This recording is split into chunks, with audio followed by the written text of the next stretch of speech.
हमारा जो web browser है, ठीक है, जो कि हमारे लैपटॉप में है, ये जो ब्राउजर है हमारा,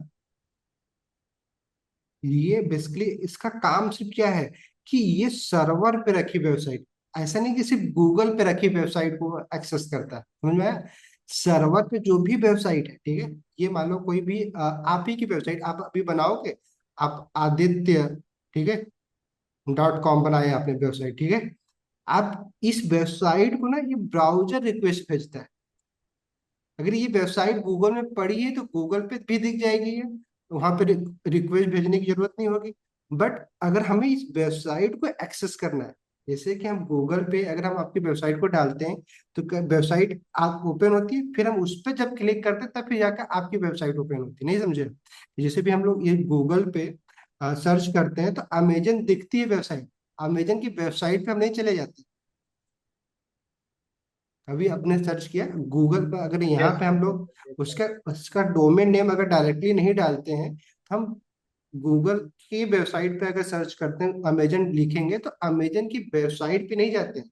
अमेजन की वेबसाइट दिखाई जाती है जो कि गूगल में इंडेक्स, ठीक है। बट लेकिन हम अपने ब्राउजर में जब हम डोमेन नाम डालते हैं ना, डोमेन अगर सर्च करते हैं, जैसे एग्जांपल के अगर हम अमेजन.com अगर लिखते हैं, ठीक है, ठीक है, तो ये अमेजन.com की वेबसाइट पे जाता है। ये रिक्वेस्ट कहाँ जाता है? अमेजन.com। तो ये फैसिलिटी कौन दे रहा है? हमें ब्राउजर दे रहा है, ठीक है। तो ब्राउजर से जो हम रिक्वेस्ट भेजते हैं ना, हम किसी पार्टिकुलर वेबसाइट पे भेजते हैं, चाहे हम गूगल की वेबसाइट पे भेजें, ठीक है, या तो हम किसी पार्टिकुलर दूसरी वेबसाइट पे भेजें। समझ में आया? क्यों ललिता जी, यस। समझ में आया कुछ? Yes sir. तो रिक्वेस्ट हम किसको भेजते हैं? गूगल को? बताओ, जवाब दो। हम रिक्वेस्ट किसको भेजते हैं? सर्वर को। हम रिक्वेस्ट भेजते हैं सर्वर को उस ना। पार्टिकुलर जिस भी वेबसाइट पे हम जाना चाहते हैं उसके सर्वर पे, सर्वर क्लियर? पे, यस सर। अब वो गूगल का भी सर्वर हो सकता है। अगर हम ये गूगल का जो इंटरफेस है, गूगल ने हमें जो इंटरफेस दिया सर्च करने के लिए, अगर हम इस पे कुछ सर्च करते हैं तो वो रिक्वेस्ट किसके पास जाता है? गूगल के सर्वर के पास जाएगा। बट अगर हम्म। हम डायरेक्टली अगर अमेजन.com सर्च करेंगे तो ये किसके सर्वर के पास जाएगा? अगर हम अमेजन डॉट अमेजोन के कॉम सर्वर पे। अमेजन के सर्वर पे नहीं, फिर हाँ। अमेजन का जो सर्वर है ना, वो हमें क्या करेगा? हम्म। रिक्वेस्ट भेजता है, हम रिस्पॉन्स भेजेगा, ठीक है। अब हाँ। ये रिस्पॉन्स जो आएगा ना हमारे पास, वो बेसिकली क्या होगा? HTML की फाइल होगी, नहीं, हम्म। CSS की फाइल होगी और जावास्क्रिप्ट की फाइल होगी, क्लियर? अब इस फाइल को यस। जब इस ब्राउजर के पास आता है, तो ब्राउजर ना सबसे पहले इस HTML की फाइल को पार्स करता है। पार्स मतलब बेसिकली पार्सिंग करता है, ठीक है, पार्सिंग करेगा। और फिर इस HTML की फाइल को ना इसी का डॉम बनाएगा, क्या? डॉम ट्री बनाएगा। क्या बनाएगा? ये डॉम ट्री जो हमने बताया था कि जो हाँ, HTML डॉक्यूमेंट आया है, ऑब्जेक्ट मॉडल। हाँ, कि इसका सबसे पहले एक डॉक्यूमेंट लिखेगा, ठीक है, इसी को ट्री मॉडल देगा। फिर उसका HTML हमारा जो उसके बाद के जो हमारा एलिमेंट है, देन उसके बाद क्या होता है हमारा, दो दो बन जाएगा, एक हमारा हेड हो जाएगा, फिर इधर हमारी बॉडी हो जाएगी, नहीं? बॉडी। ये पहले ये डॉम ट्री बनाएगा, फिर इसमें डॉम ट्री बनाने के बाद फिर क्या होता है, हमारे HTML पेज में ही CSS फाइल ऐड होती है, नहीं, जावास्क्रिप्ट की फाइल ऐड होती है। तो यस। जितनी भी फाइल ऐड होती है, ये ब्राउजर ना उन फाइलों के लिए फिर से दोबारा रिक्वेस्ट भेजता है, ठीक है। पहले, लेकिन सबसे पहले जो ब्राउजर किस फाइल को देखता है, चेक करता है? HTML file. HTML। समझ में आया? फिर इसको जब चेक करेगा तो उसका पहले क्या बनाएगा? डॉम ट्री बनाएगा। फिर इस डॉम ट्री के बेस के बाद जब पूरा सारे ये CSS को रिक्वेस्ट भेजेगा, CSS फिर जाएगा इसके पास, फिर जावास्क्रिप्ट जाएगा। देन सारा रिसोर्स जब ब्राउजर के पास चला जाता है, तो ब्राउजर क्या करता है? जो रिसोर्स आते हैं उसको रेंडर करता है। रेंडर मतलब क्या करता है कि भाई कहाँ पे CSS लगाना है, किस एलिमेंट में कहाँ पे जावास्क्रिप्ट को ऐड करना है। पूरा रेंडर करने के बाद फिर उसको हमें क्या दिखाता है? पेज के रूप में हम जो देखते हैं, नहीं, वेबसाइट के जो हम्म। पेज पढ़ते हैं, ये पूरा प्रोसीजर है, नहीं। तो ब्राउजर के बारे में अभी जब हम लोग जावास्क्रिप्ट एक बार पढ़ लेंगे ना, तो रेंडरिंग और ये डॉक्यूमेंट ऑब्जेक्ट वहां पे तो बहुत डिटेल में पढ़ा जाएगा, नहीं? बट ये पूरा एक प्रोसीजर होता है। तो ये अगर आप समझ रहे हैं, और इसी चीज को अगर मैं प्रैक्टिकली आपको दिखाऊं कि ये रिक्वेस्ट कैसे भेजी जा रही है, कहाँ पे जा रही है, आप देख, अभी हमने यस अभी आपको थ्योरेटिकली बताया, बट प्रैक्टिकली हम्म करके दिखाते हैं, ठीक है। सर, एक क्वेश्चन था। हाँ बोलिए। सर, ऐसा कि वो ब्राउजर सिर्फ HTML के कोड को ही पहले क्यों समझता है, ऐसा नहीं मार्कअप देखिए, लैंग्वेज को ही? नहीं बेसिकली क्या होता है, HTML के पेज में ना हम सारे फाइल को हम्म ऐड किए होते हैं, नहीं, ठीक है। हाँ तो बेसिकली क्या होता है ना, सबसे पहले जहाँ पे जो डॉम डॉम में ऐसा नहीं कि सिर्फ हम हम्म HTML में तो CSS भी यूज होता है ना। तो पहले तो हाँ। उसको एक मेन सोर्स ऑफ फाइल चाहिए ना, जहाँ पे वो सारी फाइलें लिंक होती है। नहीं, मैंने कहीं पढ़ा था कि ब्राउजर HTML समझता है, तो दूसरी नहीं, लैंग्वेज क्यों नहीं समझ सकता, ऐसा वाला मेरा क्वेश्चन। ब्राउजर तो जावा ब्राउजर बेसिकली ना HTML जावास्क्रिप्ट तो मान लो एक मार्कअप लैंग्वेज, बट जो प्रोग्रामिंग लैंग्वेज समझता है ना ब्राउजर, वो सिर्फ जावास्क्रिप्ट हम्म समझता है, नहीं। तो ब्राउजर हाँ तो बेसिकली क्यों नहीं समझता है, क्योंकि देखो ब्राउजर भी तो किसी ने बनाया है ना, सॉफ्टवेयर है। तो हाँ। बेसिकली क्या है ना, तो अब किस लैंग्वेज में उसको बनाया गया था, किस लैंग्वेज के लिए बनाया गया है, ठीक है। तो बेसिकली मैक्सिमम ब्राउजर क्या है कि जावा स्क्रिप्ट के लिए ही बनाया गया था। पहले बनाए गए थे क्योंकि जावा स्क्रिप्ट में ना बहुत सारे इंटरैक्टिविटी जो होती है, जो ब्राउजर बेस बेसिकली क्या हम्म होता है कि ब्राउजर में बहुत सारी फंक्शनैलिटी देती है, स्टोरेज का देता है, ये सारी चीजें जो कि डॉक्यूमेंट ऑब्जेक्ट जो हमारा उससे इंटरेक्ट में इजीली, जो हमारा जेएस होता है वो इंटरेक्ट कर लेता है, ठीक है। तो पहले ना जावास्क्रिप्ट का यूज ही ब्राउजर के लिए होता था, ठीक है। बैकएंड के लिए ठीक तो है। यूज ही नहीं होता था। तो बेसिकली ये है हाँ कि यही तीन लैंग्वेज है ना जो कि जावास्क्रिप्ट समझता है, रिएक्ट भी नहीं समझता है ब्राउजर। तो जब हम रिएक्ट में कोड लिखेंगे ना, तो सबसे पहले वो कोड है ना कन्वर्ट होता है जावास्क्रिप्ट में, हम लोग हम्म देखेंगे। इसीलिए जब रिएक्ट और नेक्स्ट जेएस पढ़ेंगे ना, तो वहां पे हम बिल्ड कमांड चलाते हैं। पहले कोड लिखेंगे, फिर उसको बिल्ड करेंगे, तो जब बिल्ड करेंगे ना, तो जो भी हम लोग रिएक्ट के फाइल में लिखे हैं, उस रिएक्ट का जो कोड होता है ना, पहले जावास्क्रिप्ट में कन्वर्ट हो, क्योंकि हमारा जो ब्राउजर वो क्या समझता है, सिर्फ जावास्क्रिप्ट समझता है। वो जावा स्क्रिप्ट। वो रिएक्ट और नेक्स्ट जेएस का कोड नहीं समझेगा, कंपोनेंट जो हम बनाएंगे रिएक्ट में वो सारी चीजें वो नहीं समझने वाला। हम्म तो वो सिर्फ क्या समझेगा, HTML CSS और जावास्क्रिप्ट, क्लियर। ओके। तो ये प्रोसीजर आपको समझ में आया? इसी चीज का ना, चलो मैं प्रैक्टिकली आपको दिखा दे रहा हूँ। मैंने अभी क्या बोला कि ब्राउजर रिक्वेस्ट किसको भेजता है, एक जिस भी वेबसाइट को अगर हम सर्च करेंगे उस उसके वेबसाइट को, सर्वर पे। ठीक है। अभी जैसे हम लोग अभी एग्जांपल के लिए चलो अमेजन का ले रहे थे, अमेजन का हम हम्म लोग सर्च करते हैं, अमेजन.com लिखते हैं, .com। ठीक है। इसको हमने सेंड कर दिया, क्या है, कांट रीच, नहीं लगा अच्छा सॉरी, मेरे अकाउंट नाम में। ही मैंने गलत लिखा है ना, ठीक है।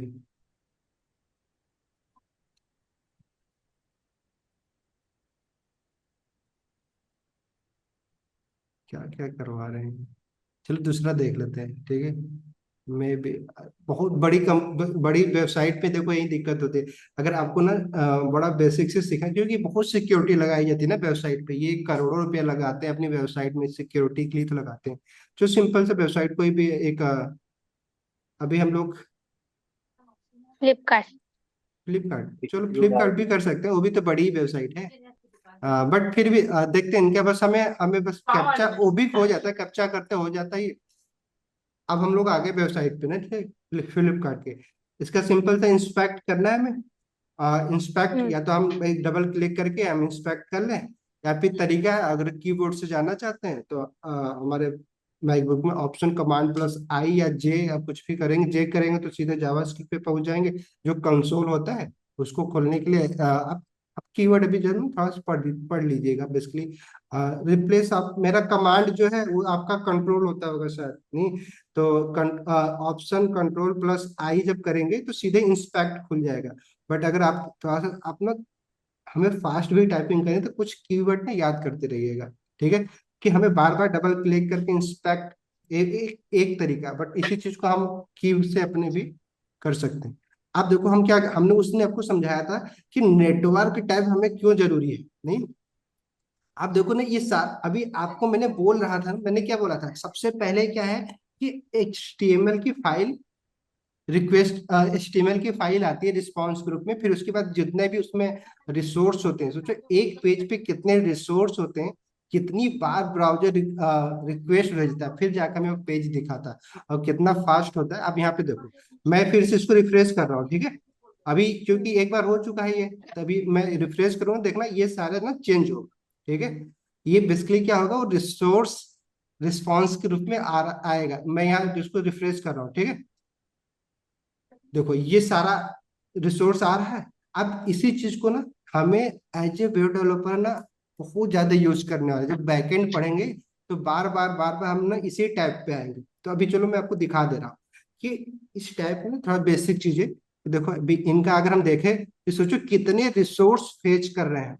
नहीं, आप देखो ये सारा इनका रिसोर्स, अगर मैं इनको इसको फिल्टर करूँ तो यहाँ पे देखो ना दिया है, सारा फिल्टर का टैब दिख रहा है आपको।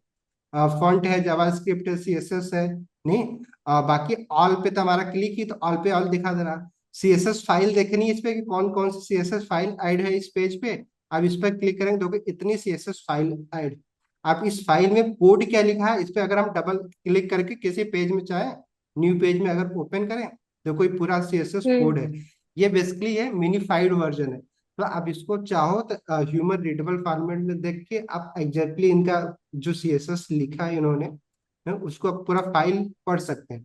क्लियर। तो बेसिकली ऐसे ही ना हम यहाँ पे देख सकते हैं कि कौन से फॉन्ट यूज कर रहे हैं ये ये फॉन्ट यूज कर रहे हैं हम, वो देख सकते हैं। मीडिया इनकी इमेजेस कौन कौन से लगी इस पेज पे, ये देखो ये सारी इमेजेस है।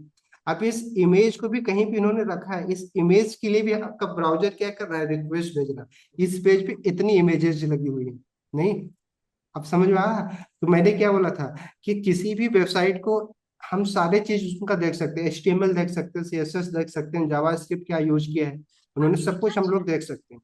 तो हम क्या देख रहे हैं, नेटवर्क टैब में भी हम आपको बोल रहे थे कि ये क्या करते हैं कि हम यहाँ से हम रिक्वेस्ट सेंड कर रहे हैं बेसिकली, और वो सारा जो भी डेटा है ना वो हमें एज ए रिस्पॉन्स में आ रहा है, ठीक है। अगर हम सारे डेटा जो भी डेटा यहाँ पे है उसको हम यहाँ पे से देख सकते हैं कि क्या क्या चीजें आई है, ठीक है। अगर आप चाहें तो हर एक को अलग अलग डबल क्लिक कर करके देख लीजिए। अदरवाइज यहाँ पे क्योंकि इतना सारा रिक्वेस्ट, टोटल कितने रिक्वेस्ट भेजा हमारा इस पेज को दिखाने के लिए, नीचे देखो मेरे कर्सर, टोटल कितने रिक्वेस्ट भेजा हमारा सर्वर, सॉरी ब्राउजर सर्वर को, दो सौ 204, दो चार सौ चार रिक्वेस्ट। इतने रिसोर्स नहीं, HTML एक फाइल तो जरूर है लेकिन उसपे इतने सारे अलग अलग रिसोर्स जो यूज किए गए, उन सारे रिसोर्स को भी ब्राउजर तक पहुंचाने के इतनी बार रिक्वेस्ट सेंड की गई है। हमें लगा कि हम एक ही बार कर रहे हैं, बट एक ही बार में सोचो तो रिपीट कैसे हो रहा है। पहले हमारे पास आती है HTML फाइल, ठीक है। देन उस HTML फाइल में CSS भी ऐड होता है, फिर CSS के लिए रिक्वेस्ट करता है, फिर जावास्क्रिप्ट ऐड है वो, प्लस सारे इमेजेस जो ऐड है, क्योंकि इमेजेस भी कहीं दूसरे जगह पर रखी होती है ना, वेबसाइट पे तो नहीं रखी होती है। तो जो जहाँ पे इमेज रखी है उसके भी सर्वर पे रिक्वेस्ट भेजना पड़ता है ब्राउजर। यस। समझ में आया। तो और टोटल टाइम कितना लगा है इस रिक्वेस्ट को भेजने के लिए। आप टोटल देखो यहाँ पे कितना? दिख रहा है ये कितने KB की फाइल है, ये सिर्फ 330 KB की फाइल है। 330 जो कि टन्स। 330 KB, सोचो कितना कम, इतने इमेजेस हैं फिर भी सिर्फ 330 KB ही ट्रांसफर किया गया है। हम्म। तो एक इमेज होती है 1 MB की। 1 MB की। आप यही तो सही है, यही तो आपको तरीका समझना है कि आपकी वेबसाइट ना बहुत बनेगी ना, 10 MB तक की बनेगी, और उसमें आप सोचो फ्लिपकार्ट की टोटल वेबसाइट की ना 10 MB का है, 10 MB, 10.8 MB। नहीं, ऑप्टिमाइजेशन किया है। तो सारा खेल ही अब, इसीलिए मैंने बोला कि इमेज ऑप्टिमाइजेशन आपको यहाँ पे आप समझ में आ रहा कि अगर सोचो हम पूरा वैसे वैसे अपने इमेज को रख दिए, सोचो हमारे सिर्फ इमेज ही कितना हैवी हो जाएगा। क्योंकि और डेटा क्योंकि ट्रांसफर होगा, जितना ज्यादा हैवी डेटा होगा उतना ही टाइम लगेगा। और एज ए आज के समय में देखा, सोचो अमेजन का ना एक रिसर्च आया था, हुआ था कि अमेजन की वेबसाइट अगर 2 सेकंड भी अगर लेट होती है तो उसका कितने करोड़ रुपए का ना लॉस हो जाता है। सोचो ई कॉमर्स वेबसाइट पे टाइमिंग का कितना फर्क पड़ता है। अगर वेबसाइट मान लो 2 सेकेंड में ओपन हो रही है, अगर वो 4 सेकेंड लगाने लगी, तो सोचो ना कितने सारे यूजर ना बैक कर जाते हैं। हम्म। तो इसीलिए एसईओ का ना ये भी एक पॉइंट है, मतलब इसका भी एक फैक्टर है कि आपकी वेबसाइट कितना तेज अपलोड हो रही है ना। गूगल ऐसे वेबसाइट को रिकमेंड करता है, क्योंकि मैंने क्या बोला, गूगल का सारा फोकस क्या है कि उसको अपने यूजर को क्या करना है, एक अच्छा एक्सपीरियंस देना है। जो वेबसाइट फास्ट खुलेगी, मतलब ऑब्वियस बात ना, जो यूजर सर्च कर रहा है उसके लिए अच्छा होगा। बट अगर उस वेबसाइट को हम्म। खुलने में 15 मिनट 15 सेकंड लग जा रहा है, 20 सेकंड लग जा रहा है, कुछ तो वेबसाइट 1 1 मिनट लगा लेती है, नहीं? फिर तो वहां से लोग क्या, ओपन होने से पहले ही बैक कर जाते हैं, फिर किसी और वेबसाइट पे चले जाते हैं। तो टाइमिंग का ये महत्व, तो टाइमिंग यहाँ से ना, आप इसीलिए हम लोग जो नेक्स्ट जेएस और रिएक्ट पढ़ते हैं, हम क्या करते हैं वहां पे कि इतने सारे पेज में जो हम कंटेंट लिखे, एलिमेंट लिखे ना, इसी को हम डिवाइड कर देते हैं ना, कंपोनेंट बना देते हैं। तो बेसिकली क्या होता है, एक बार में ना पूरा पेज रिफ्रेश नहीं होता है, जिसकी वहां पर ना एक छोटा सा कंपोनेंट रिफ्रेश होता है। तो इसीलिए ना रिएक्ट की वेबसाइट क्यों इतना पॉपुलर हुई, क्योंकि बहुत फास्ट हो जाती है फिर वो, समझ में आया? तो रिएक्ट बेसिकली ना ऑप्टिमाइजेशन की स्किल्स है बस, कि हम यहाँ पे ना इंडेक्स फाइल में जब हम बनाएंगे एचटीएमएल की, इसमें बहुत सारा कोड हम लोग लिख देते हैं एक ही फाइल में। तो जब एक फाइल बहुत ज्यादा कोड लिखेंगे, बहुत सारे इमेज एक ही फाइल में ऐड कर देंगे, तो ऑब्वियस सी बात है ना कि उस पेज को अपलोड करने में, रिक्वेस्ट जब सेंड करने में सर्वर को भी टाइम लगेगा, नहीं? डेटा को सेंड करने में, मैंने क्या बताया जब हम लोग वो पढ़ा था डेटा कम्युनिकेशन, कि डेटा ट्रांसफर होते हैं नहीं बाई इंटरनेट। तो हम्म। डेटा जितना छोटा होगा, जितना कम साइज का होगा, उतना फास्ट ट्रांसफर होगा। इसीलिए आप देखेंगे, आप अब इसी चीज को और ऑप्टिमाइज करने, जैसे वीडियो होती है, तो जो वीडियो फाइल कितनी हैवी होती है, तो वीडियो में ना एक बार में पूरी वीडियो आपके पास नहीं आती। जब आप यूट्यूब चलाते होंगे तो देखते होंगे ना कि वीडियो ना क्रम क्रम थोड़ा सा चंक में ना, आप जस्ट एग्जांपल मैं खोल के दिखाऊं, आप देखना यूट्यूब पे ना वीडियो जो आप ओपन करेंगे ना, तो वीडियो जहाँ पे उसका बार होता है, नेविगेशन बार, जहाँ पे टाइम चेंज हो रहा होता है हम्म। उसका, आप देखेंगे ना कलर की वहाँ लाइन पे, है। हाँ कुछ सफेद, जस्ट लाइक आपको हाँ। दिखेगा कि कुछ कुछ ना चंक में, बेसिकली आगे पढ़ेंगे जब सिस्टम डिजाइन पढ़ेंगे, तो अगर मान लो आपको 5 MB का डेटा सेंड करना है, ठीक है, आपकी वीडियो 5 MB की है, तो हमें एक ही बार में ना 5 MB का डेटा सेंड नहीं कर देना।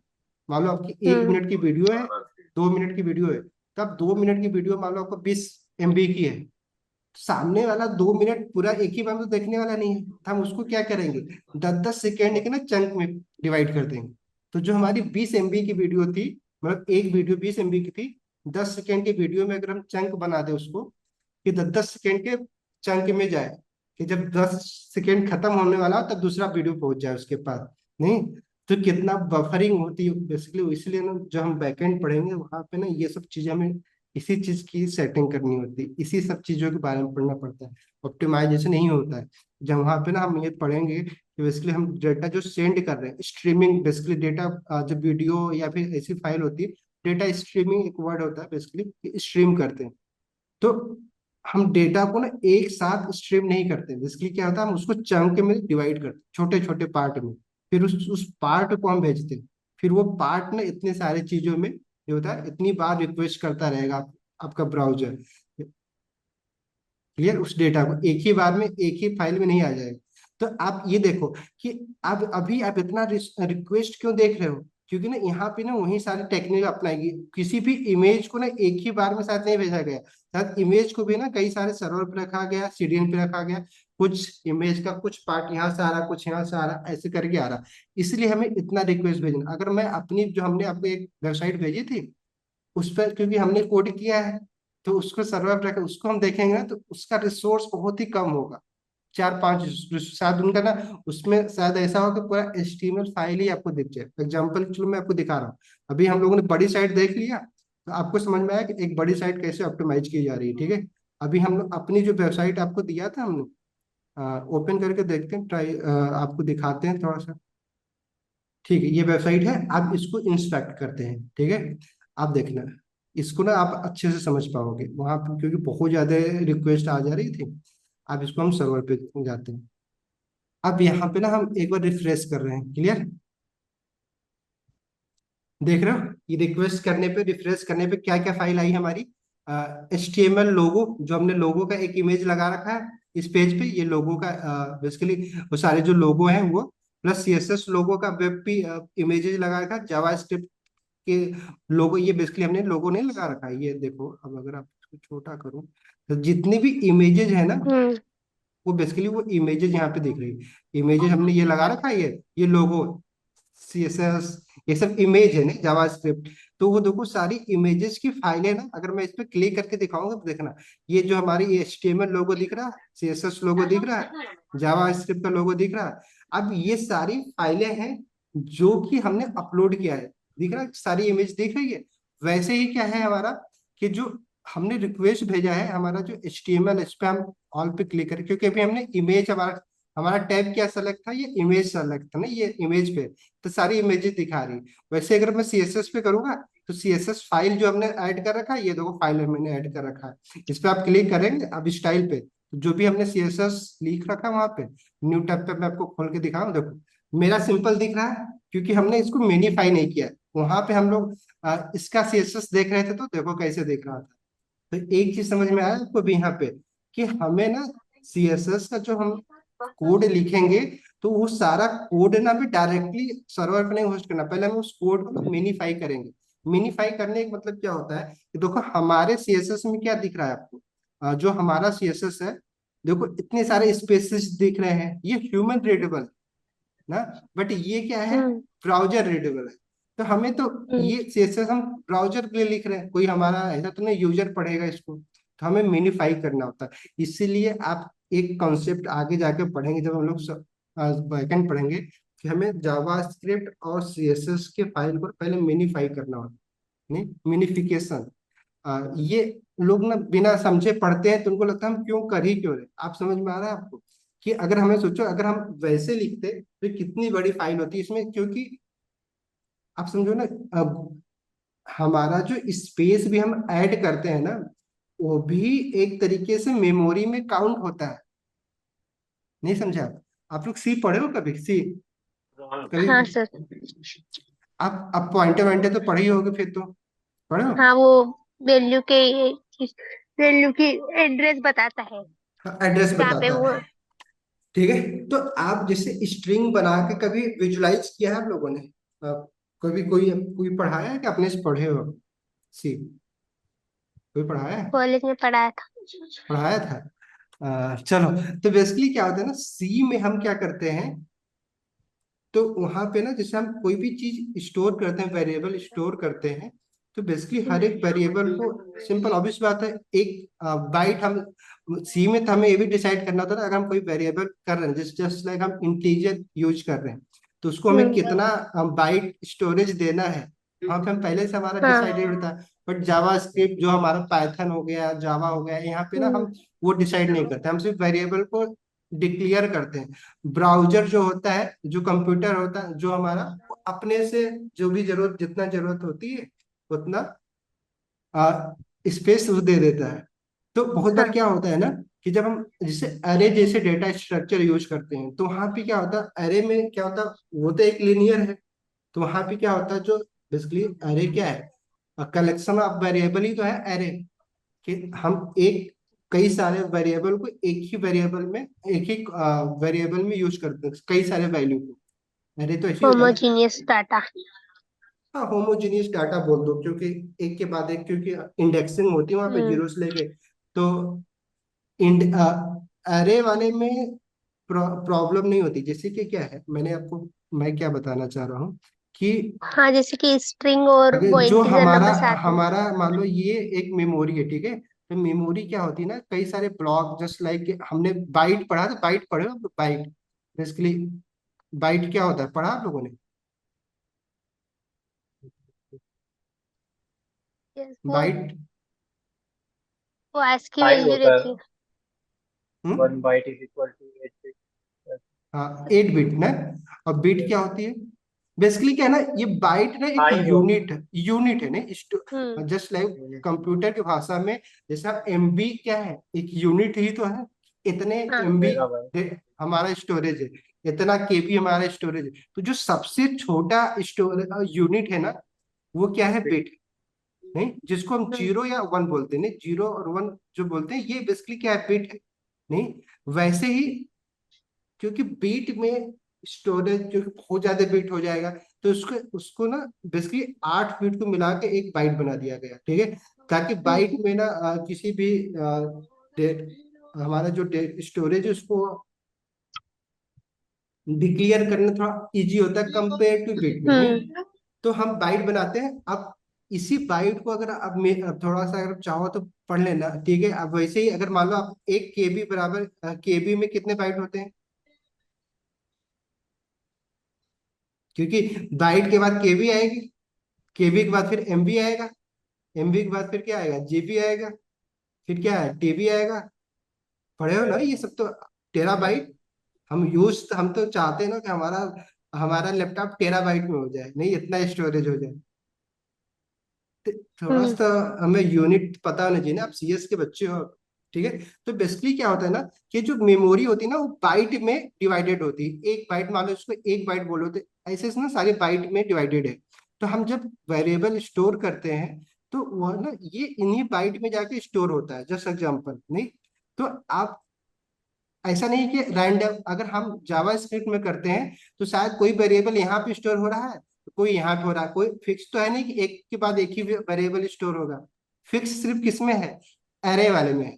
क्योंकि एरे में क्या है कि इसकी एक इंडेक्सिंग है, तो वो स्टेप बाय हम्म। स्टेप ही होगा। बट अगर हम दूसरा डेटा स्ट्रक्चर यूज कर रहे हैं, तो वेरिएबल कहीं पे भी जाके स्टोर हो सकता है। नहीं, तो हम बाकी लैंग्वेज में हम ये फिक्स नहीं कर सकते कि हमारा डेटा कहाँ पे स्टोर होगा, ठीक है? हम देख नहीं सकते। बट जब सी पढ़ते हैं, जो लो लेवल लैंग्वेज पढ़ते हैं ना, इसी डेटा को ना हम स्ट्रक्चर कर सकते हैं पॉइंटर का यूज करके। हमें डेटा हमारा कहाँ पे, हम इसको कितना, हमें कहाँ पे इसको स्टोर करवाना, पॉइंट करवाना है। क्लियर? तो ये चीजें होती है। तो अब जब हम मिनीफाई करते हैं, तो यहाँ पे ना ये जो स्पेसेस है ना, स्पेस भी ना, इसको भी बीट जीरो, जस्ट लाइक अगर कोई स्पेस है तो या तो जीरो हो गया तो वन होगा। ऐसे कंप्यूटर की भाषा में ना कोई भी चीज फ्री नहीं है। हम्म। जैसे एग्जांपल कि आप स्पेस भी बहुत ऐड कर रहे हैं, तो ह्यूमन के लिए सही है, पढ़ने में अच्छा लगेगा। बट कंप्यूटर में आप स्पेस भी दे रहे हैं, तो आप उसका एक स्टोरेज, ये जो ना एक बाइट यूज कर रहे हैं। तो हमें इसलिए अपने ना कोड को ना जितना ज्यादा मिनीफाई कर सकते हैं, मिनीफाई करना होता है। ठीक है? मिनीफाई में क्या होता है, वही सारे स्पेसेस जो हमने अपने देख रहे हो इसमें जो हमारा था, वो सारे वो चीजें हमारा यहाँ पे, ठीक है? जय ललिता। हाँ, हमारा जो था वो खत्म हो, मतलब हमारे इसमें जो हमने अपने इस सीएसएस में हमने ये सारे स्पेसेस यूज किया था, इसको अभी मिनीफाई करें। मिनीफाई करना कुछ नहीं, ये टूल्स होते हैं, आप उसमें आप इस सीएसएस को डालोगे, मिनीफाई कर देगा, ठीक है? फिर जो मिनीफाई हम्म। कोड होगा उसको लाके पेस्ट कर दीजिएगा, बस सारा काम वैसे ही चलेगा। बस ये अभी आपके दिख रहा है, इसको मिनीफाई करना। यहाँ से आप वो जो पढ़ेंगे भी हम लोग सीएसएस कर लेंगे, बट आप समझ गए कि मिनीफाई वर्जन ही हमें अपने वेबसाइट में यूज करना है। तो आपको अभी आपको समझ में आया कि रिक्वेस्ट करके ना, वैसे अब अगर मैं ऑल पे करूंगा तो देखो एग्जैक्टली क्या क्या हमारे रिक्वेस्ट हमने सेंड किया था। देखो हमारा सिर्फ 15 रिक्वेस्ट हुआ है। नहीं, हमारी फाइल हम्म। सिर्फ कितने किया है, क्योंकि बहुत छोटी सी वेबसाइट है ना, इसमें हमने बहुत सारे रिसोर्स तो नहीं लगा। लेकिन हमने फ्लिपकार्ट पे किया था, तो हमारा ब्राउजर कितना रिक्वेस्ट सेंड किया था? 188। नहीं, हाँ, 220। हाँ 220 जो भी है, ठीक है?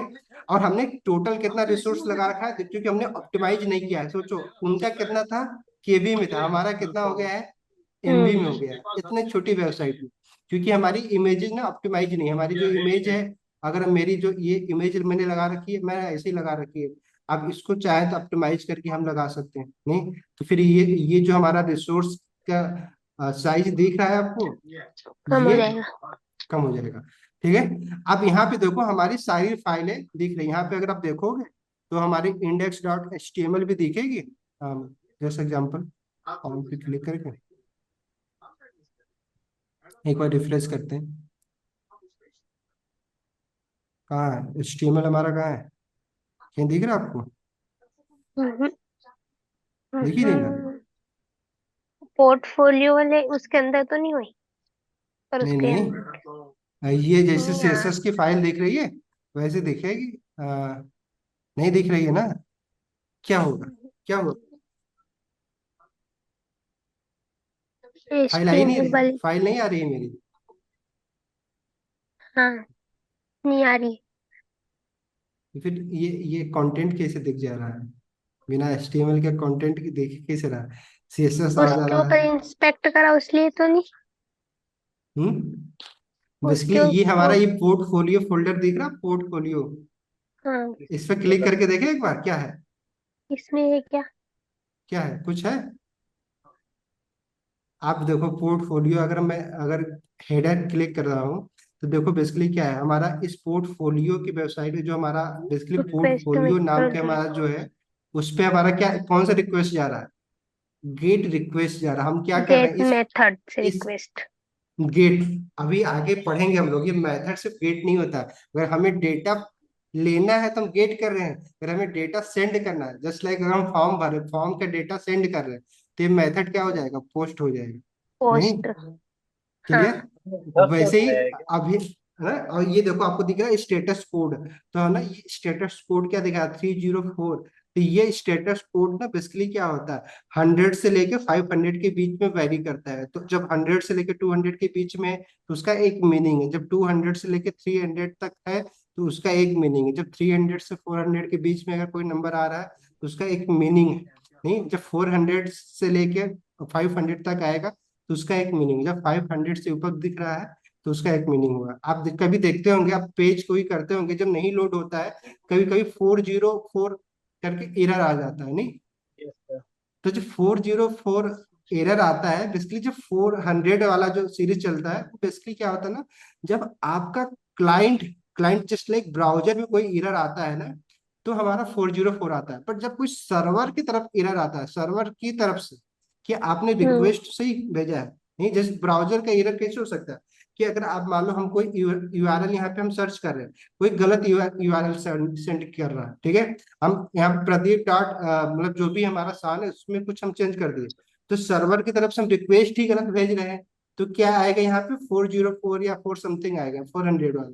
पढ़ो मत, हम्म। ये इतना लिखने की जरूरत नहीं, पर समझिए कि हमें ना पढ़ाई कैसे करनी, सिर्फ है ना ऐसे पढ़ोगे ना तो आपको लगेगा कितनी चीजें काम है, बट रियलिटी देखो ना, एचटीएमएल के समय हम सोचो कि सब कुछ देख ले रहे हैं, जब भी सर्वर में जब हम पढ़ेंगे बैक एंड, आपको इतना इजी लगेगा, आपको लगेगा अरे सब पढ़े हैं हम तो। ठीक है, समझ में आया कि स्टेटस कोड के बारे में हम लोग पढ़ेंगे, जब एचटीटीपी रिक्वेस्ट भेज रहे हैं तो बेसिकली उसी में हम स्टेटस कोड क्या होता है वो पढ़ेंगे। चलिए, नोट देन उसके मॉडिफाई क्यों लिखा है?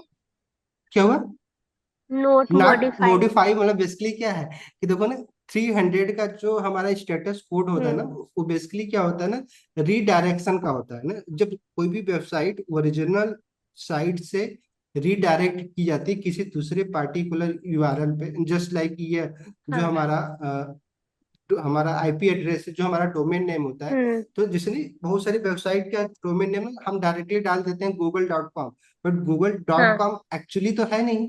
नहीं, हम पूरा यूआरएल क्या है, HTTPS सेमी कॉलन हम्म। स्लैश स्लैश, नहीं, फिर इसके बाद हाँ। हम लिखना चाहिए google.com, उसके बाद भी अगर मान लो उसका डोमेन नेम www.google.com है और आप सिर्फ google.com कर रहे हैं, तो बेसिकली क्या आपका ब्राउजर ना google.com पे नहीं बल्कि उसको कहाँ पे लेके जाना है, www.google.com पे, तो रीडायरेक्ट हम्म। करेगा तो 300 वाली स्टेटस दिखाएगा आपको। क्लियर?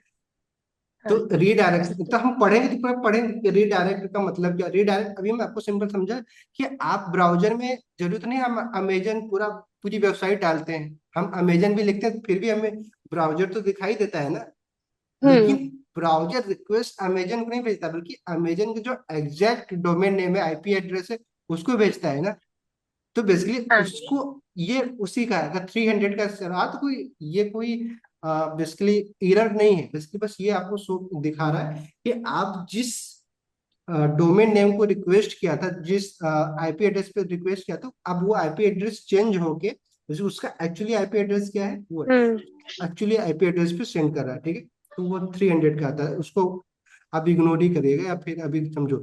बाकी देखो रिमोट एड्रेस क्या दिखा रहा है, आईपी एड्रेस दिख रहा है आईपी आपको? एड्रेस। हाँ।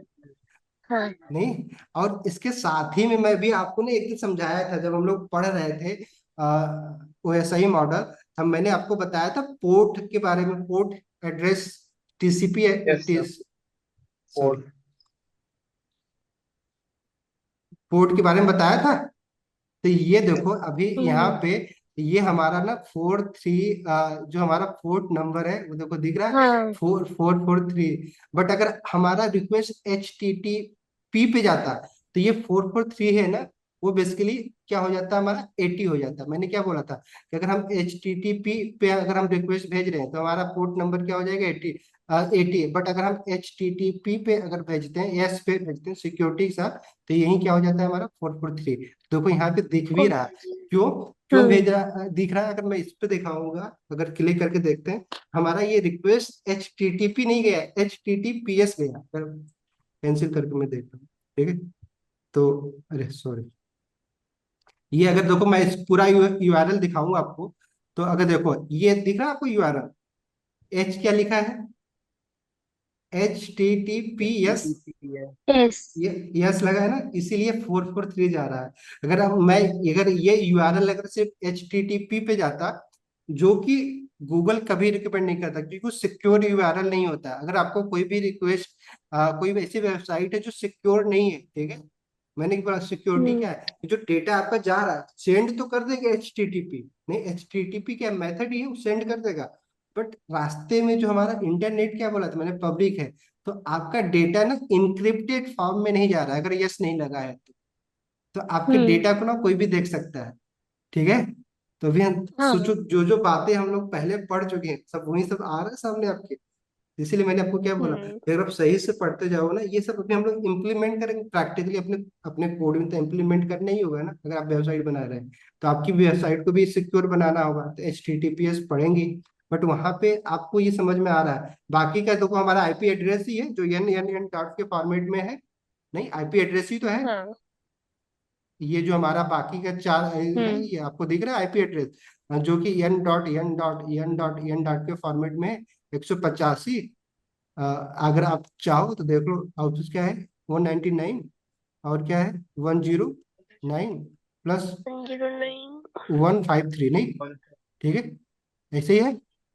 आप समझ में आ रहा है कि हमने अभी हम लोग पढ़े हम्म। थे IP एड्रेस। आप ये पढ़ के, आप ये देख के आपको कोई प्रॉब्लम तो नहीं हो रही? आपको समझ में आ रहा है कि IP एड्रेस है, IP एड्रेस क्यों है? क्योंकि इस रिमोट हमारा जो है ना, ये जो हमारा ये रिमोट है, जस्ट लाइक हम गेटअप का सर्वर यूज तो करिए ना, रिमोट तो ही है हमारे लिए ना, सर्वर जो है हमारा रिमोट है। रिमोट नहीं समझ, रिमोट मतलब जो जो दूर रखा हुआ है ना, रिमोट तो उसे बोलते हैं ना। हम्म। तो जो हमारा सर्वर है, इस सर्वर पे जा रहा है, नहीं, आप इसको अगर आप जाकर सर्च करो तो ये बेसिकली गिटहब का कोई सर्वर है जहाँ पे हमारी वेबसाइट, हमारा ब्राउजर रिक्वेस्ट भेज रहा है। तो कहाँ पे भेज रहा है रिक्वेस्ट, आपको समझ में आ रहा है? किस किस पे दे, तो यहाँ पे उसका नाम नहीं दिखा रहा है, नहीं, गिटहब क्या दिखा रहा है, IP एड्रेस। मैंने क्या बोला, क्योंकि आपके ब्राउजर क्या देखता है, वो IP एड्रेस को ही समझता है। क्लियर? हम्म। क्या क्या चीजें हम लोग देख लिए अभी। वैसे अब इसी टाइप को ना हम लोग बार बार पढ़ेंगे। जब आप सोचो इसमें सब कुछ दिया है, उसके बाद देखो आप जो कैचे कंट्रोल मैंने आपको बता रहा है, आप इसमें देखना, आप इसमें कुकीज के बारे में अगर मैं आपको थोड़ा रिक्वेस्ट में आपने क्या क्या भेजा है, हमने रिक्वेस्ट इस हमारे URL से भेजा, अथॉरिटी कौन भेजने वाला ये है। जस्ट लाइक अगर आप देखो तो ये रिक्वेस्ट यहाँ पे भेजा है हमने, गेट रिक्वेस्ट भेजा है। पाथ क्या है, पाथ हम बता रहे थे, जो हमारे डोमेन नेम के बाद पोर्टफोलियो। स्लैश लगा के हम किस पाथ पे भेजे, ये देखो पाथ दिखा रहा है। इसको हम ना बाद में चल के, जैसे हमें लॉजिक लिखना होता है ना, तो हमें इन्हीं सब चीजों को क्या करना होता है, बेसिकली एक्सट्रैक्ट करके उसके हिसाब से ना कन्वर्ट करना होता है। तो ये सारा चीज क्या है, हमारा जो रिक्वेस्ट क्या है, एक ऑब्जेक्ट, नहीं, उसके अंदर ये सारी चीजें हैं। उस रिक्वेस्ट के, जो हमने रिक्वेस्ट, ये दिख रहा है रिक्वेस्ट, ये रिक्वेस्ट क्या है, एक हाँ। ऑब्जेक्ट है, उसके अंदर क्या क्या चीजें दिख रही है, ये अथॉरिटी, मेथड, नहीं, पाथ, स्कीम। और स्कीम में हमने स्कीम। क्या क्या भेजा है, HTTPS। सब। अब इन्हीं चीजों का हम यूज करेंगे। जिनको ये नहीं पता होता उनको लगता है कहाँ से मेथड ला दे रहे, नहीं, हमें मेथड याद नहीं करना है। यहाँ पे आके चेक कर लेना कि क्या क्या रिक्वेस्ट में जा रहा है, इस सारे चीजों को हम एक्सेस कर सकते हैं। तो पढ़ाई ऐसे ही करेंगे। अब देखो इसमें सब कुछ यहाँ पे दे रहा है, आपको जो चाहिए अपने कोड के हिसाब से, जिस तरह का आपको लॉजिक लिखना है उसको आप ले लीजिए। क्लियर? ये हमारा यस। रिक्वेस्ट जा रहा है। अगर आप रिस्पॉन्स में देखो क्या आ रहा है रिक्वेस्ट के बदले, अगर हम ये रिस्पॉन्स टैग में करेंगे तो देखो वेबसाइट हमारी जो हमारा सोर्स कोड है वही तो आ रहा है ना रिस्पॉन्स में। जो HTML आता है देखो, सारा HTML आ रहा है रिस्पॉन्स। जो हमने वेबसाइट पे लिखा है कोड डायरेक्टली रिस्पॉन्स में आ गया।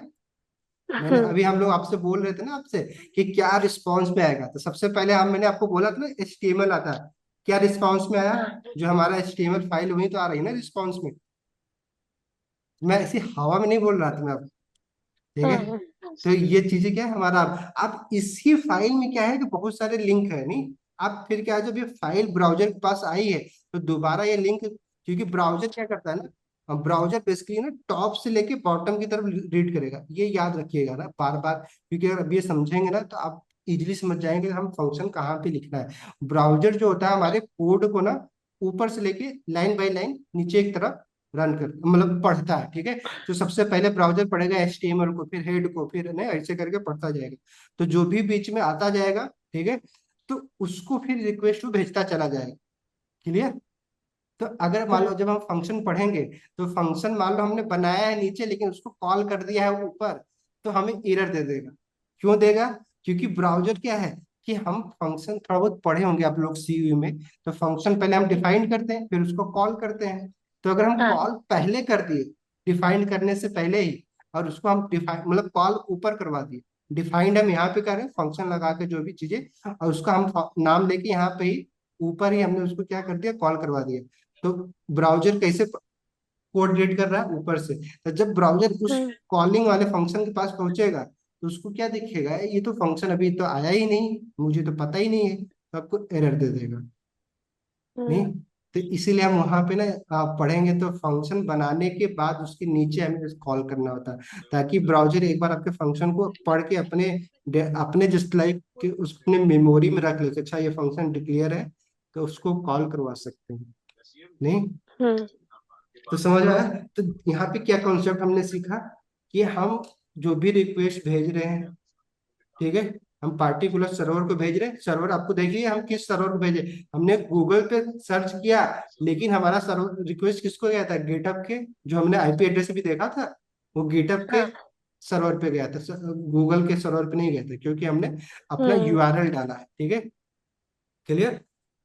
देन उसके बाद हमने क्या देखा कि रिक्वेस्ट जो हम भेजते हैं, रिक्वेस्ट में हमने मेथड हमें अप्लाई करना होता है। अगर हम डेटा भेज रहे हैं अपने ब्राउजर से तो हमें पोस्ट रिक्वेस्ट भेजना होगा। अगर हम डेटा लेने के लिए भेज रहे हैं, नहीं, तो हम गेट रिक्वेस्ट भेजते हैं। वैसे ही डेटा मान लो हमें ऐसे भी तो होगा कि हम डेटाबेस से ना जो डेटाबेस में ऑलरेडी एक बार डेटा हम पोस्ट कर दिए उसको अपडेट भी करना होगा। मान लो जैसे हम्म। इंस्टाग्राम पे होता है, तो इंस्टाग्राम पे कभी आप पोस्ट डाल तो दिए लेकिन पोस्ट को एडिट भी तो करते हो। हाँ। तो एडिट करते हो तो फिर से सोचो रिक्वेस्ट जाती है, वो पोस्ट नहीं, वो पोस्ट रिक्वेस्ट नहीं जाता, वो बेसिकली क्या होता है, पुट रिक्वेस्ट जाता है ना, जो कि सिर्फ उस डेटा जो पहले से डेटा जा चुका है डेटाबेस में है इंस्टाग्राम के, उसको एडिट करके नया बनाने के लिए। वैसे जब हम डिलीट करते हैं ना कोई अपने पोस्ट को, तो एक रिक्वेस्ट जाती है आपके ब्राउजर से, आपके जो मोबाइल वहां से इसके इंस्टाग्राम के सर्वर को, फिर वो डेटाबेस में जाकर देखता है उस हम्म। डेटा को डिलीट करता है, तो डिलीट रिक्वेस्ट भेजते हैं। तो रिक्वेस्ट भी हम्म। क्या है, अलग अलग टाइप की होगी नहीं, जिसके बारे में पढ़ेंगे। हाँ। अभी आपको समझ में आया कि रिक्वेस्ट टाइप कितने टाइप के होते हैं, आपको अनुमान नहीं, क्या रिक्वेस्ट टाइप के होते हैं, ऐसा नहीं कि मतलब कुछ भी भेज रहे हैं। तो हम देख सकते हैं क्या भेज रहे हैं। देन हमने ये देखा कि हमारा ब्राउजर कैसे रन कर रहा है, टॉप टू बॉटम रन करता टॉप है। टू तो बॉटम। हाँ ठीक है, ये आपके दिमाग में हमेशा रखिएगा। ये दिमाग में रहेगा ना तो आप सर्वर में जब फंक्शन बनाएंगे ना, फंक्शन की कॉलिंग में आप गलती नहीं करेंगे। बट हाँ कुछ फंक्शन होते हैं ना जावा स्क्रिप्ट में ना, कुछ फंक्शन है जिनको ना आप बाद में डिफाइन करिए, पहले कॉल कर सकते हैं, नहीं नेम्ड फंक्शन जो होते हैं। तो वहां पे ना हम लोग पढ़ेंगे देखेंगे क्यों ऐसा होता है, ना स्कोप का ना कुछ होता है कि आप सिर्फ एक टाइप के फंक्शन को ना पहले कॉल कर सकते हैं। कई टाइप से हम डिसाइड कर डिक्लेयर कर सकते हैं ना फंक्शन, एरो फंक्शन होते हैं, नहीं नेम्ड फंक्शन होते हैं, बहुत सारी चीजें पढ़ेंगे तो पता चलेगा। तो ये हमने जावा एक्चुअली में आज हमने समझा है कि बेसिकली हम जो फाइल बना रहे हैं वो चीजें कैसे होगी। चलो आप समझते हैं आप, क्योंकि हमें पहले ही बोला था मैंने कि हमें बेसिकली काम कैसे करना है वो सीखना है, क्योंकि अब कोड लिखने की बारी आ गई, बहुत सारी बातें हो चुकी है। तो देखो अब हम कोड कैसे लिखेंगे ना, वो समझते हैं कि देखिए प्रोफेशनली अभी तक हम लोग बातें करते आए थे कि हम पहले कैंसिल करें सारे। आप इन्हें ट्राई करिएगा ना, इस चीज को ना रिक्वेस्ट कर करके, जिससे मैंने बताया आप अलग अलग इंस्पेक्ट करके ना, तो प्रैक्टिस में जितना लेके आओगे नहीं उतना सही रहेगा आपका। क्लियर। वही किया था, हाँ जो बार करते बार रहा करिए। रिक्वेस्ट आती है ना, मतलब। और जैसे मैंने बोला आप इंस्पेक्ट करके ना दूसरे का कोड, जो एचटीएमएल में देखो क्या क्या एलिमेंट यूज कर रहे हैं, कोई भी वेबसाइट पे गए आप, जो वेबसाइट अच्छी लग रही है उसके एचटीएमएल एलिमेंट और सीएसएस का कोड ही पढ़ते रहो, जानकारी होती रहेगी। बाकी हम लोग तो पढ़ेंगे ही पढ़ेंगे। चलो तो AKTO देखो की बेसिकली हम वेबसाइट पे क्या किया करेंगे। था। हम लोग अब जो करेंगे, आप प्रोफेशनली कोडिंग करने जा रहे हैं, तो आप हम यूज करने वाले हैं, जो बता रहे हैं टर्मिनल का यूज करेंगे। किसका यूज करेंगे? टर्मिनल। टर्मिनल। ठीक है, एन हमने कैपिटल लिख दिया। टर्मिनल आपको नहीं आता कोई बात नहीं, स्टेप बाय स्टेप करेंगे। और हम लोग क्या करेंगे, गिट एंड गिटहब का भी यूज करेंगे, क्योंकि अब हम क्योंकि ना कोड लिखने जाए तो अपने कोड को हमें ट्रैक भी करना है। जैसे एग्जाम्पल कि आज अगर हम लोग कुछ भी कोड लिखे हैं तो उसमें क्या है, कल चेंज करने वाले हैं ना, वो हमें पता होना चाहिए ना। तो ऐसे भी कहीं भी लोकल फाइल में लिखेंगे तो फिर कल मन करे डिलीट कर देंगे, कल मन करेगा चेंज कर देंगे, तो हमें बाद में नहीं पता चलेगा ना क्या चीजें चेंज किया है। ठीक है, तो गिट एंड गिटहब का हम लोग यूज करते हुए आप कोड लिखने जा रहे हैं। ठीक है, तो आज अभी हम लोग टर्मिनल और गिट एंड गिटहब का था बेसिक देख लेते हैं। क्लियर। हम्म। शुरू करें। चलो तो हमारा क्या करें, टर्मिनल ओपन कर, आप लोग लैपटॉप रखे हो अपने पास? यस। तो टर्मिनल ओपन कर लेते हो? फिर CMD टाइप करके ना। हाँ सीएमडी टाइप करके जो भी है, टर्मिनल आपका ओपन हो जाता है। जस्ट लाइक हमारे में भी है, मैं भी है ना टर्मिनल, आप मैं एक बार दिखा दे रहा हूँ। बाकी ना आप अगली, आज वैसे भी कोड तो करेंगे नहीं, बस बेसिक बातें ही कर रहे हैं उसके बारे में, अगली क्लास की कोड करेंगे। मैं आपको दिखा रहा हूँ। ठीक है, तो बेसिकली क्या है कि जस्ट एग्जांपल कि आप में भी होगा, अगर मैं टर्मिनल की बात करें तो हमारा टर्मिनल हम ऐसे करके हमारे में स्पॉटलाइट देता है। तो मैं अगर टर्मिनल करता हूँ, आप अपना सीएमडी जो भी है आपका है, ठीक है, यूज कर देना। ठीक है, सॉरी टर्मिनल। ओपन हो गया विंडोज पावर शेल करके। हाँ सिंपल है। अभी देखो टर्मिनल है, अभी तक हम लोग क्या करते थे कि अपने फोल्डर का नाम डबल क्लिक करके बनाते थे, नहीं। अब क्योंकि अब हमें प्रोफेशनली कोड करना है तो हमें थोड़ा सा फास्ट भी तो बनना है। तो बेसिकली टर्मिनल पे ना आपको एक कमांड मिलता है, जिसको MKDIR, जिसको अगर याद करने की कोशिश करो, ये बेसिकली क्या है, इसका फुल फॉर्म है मेक डायरेक्टरी। ठीक है, उसी का शॉर्ट नाम है ये, MKDIR। क्या है? Make directory. MKDIR। ठीक है, तो ये याद मत रखो, आपको याद क्या रखना है, मेक डायरेक्टरी याद रखना है कि अगर हमें कोई डायरेक्टरी बनानी है तो हमें क्या करना है, अपने टर्मिनल में MKDIR लिखेंगे, और जिस भी नाम का फोल्डर बनाना है, ठीक है, डायरेक्टरी बनानी है उसका वो नाम लिख देंगे। हम्म। लिखे नाम। यस। चलो तो अब बेसिकली हम लोग कोई भी क्या नाम लिखा जाए।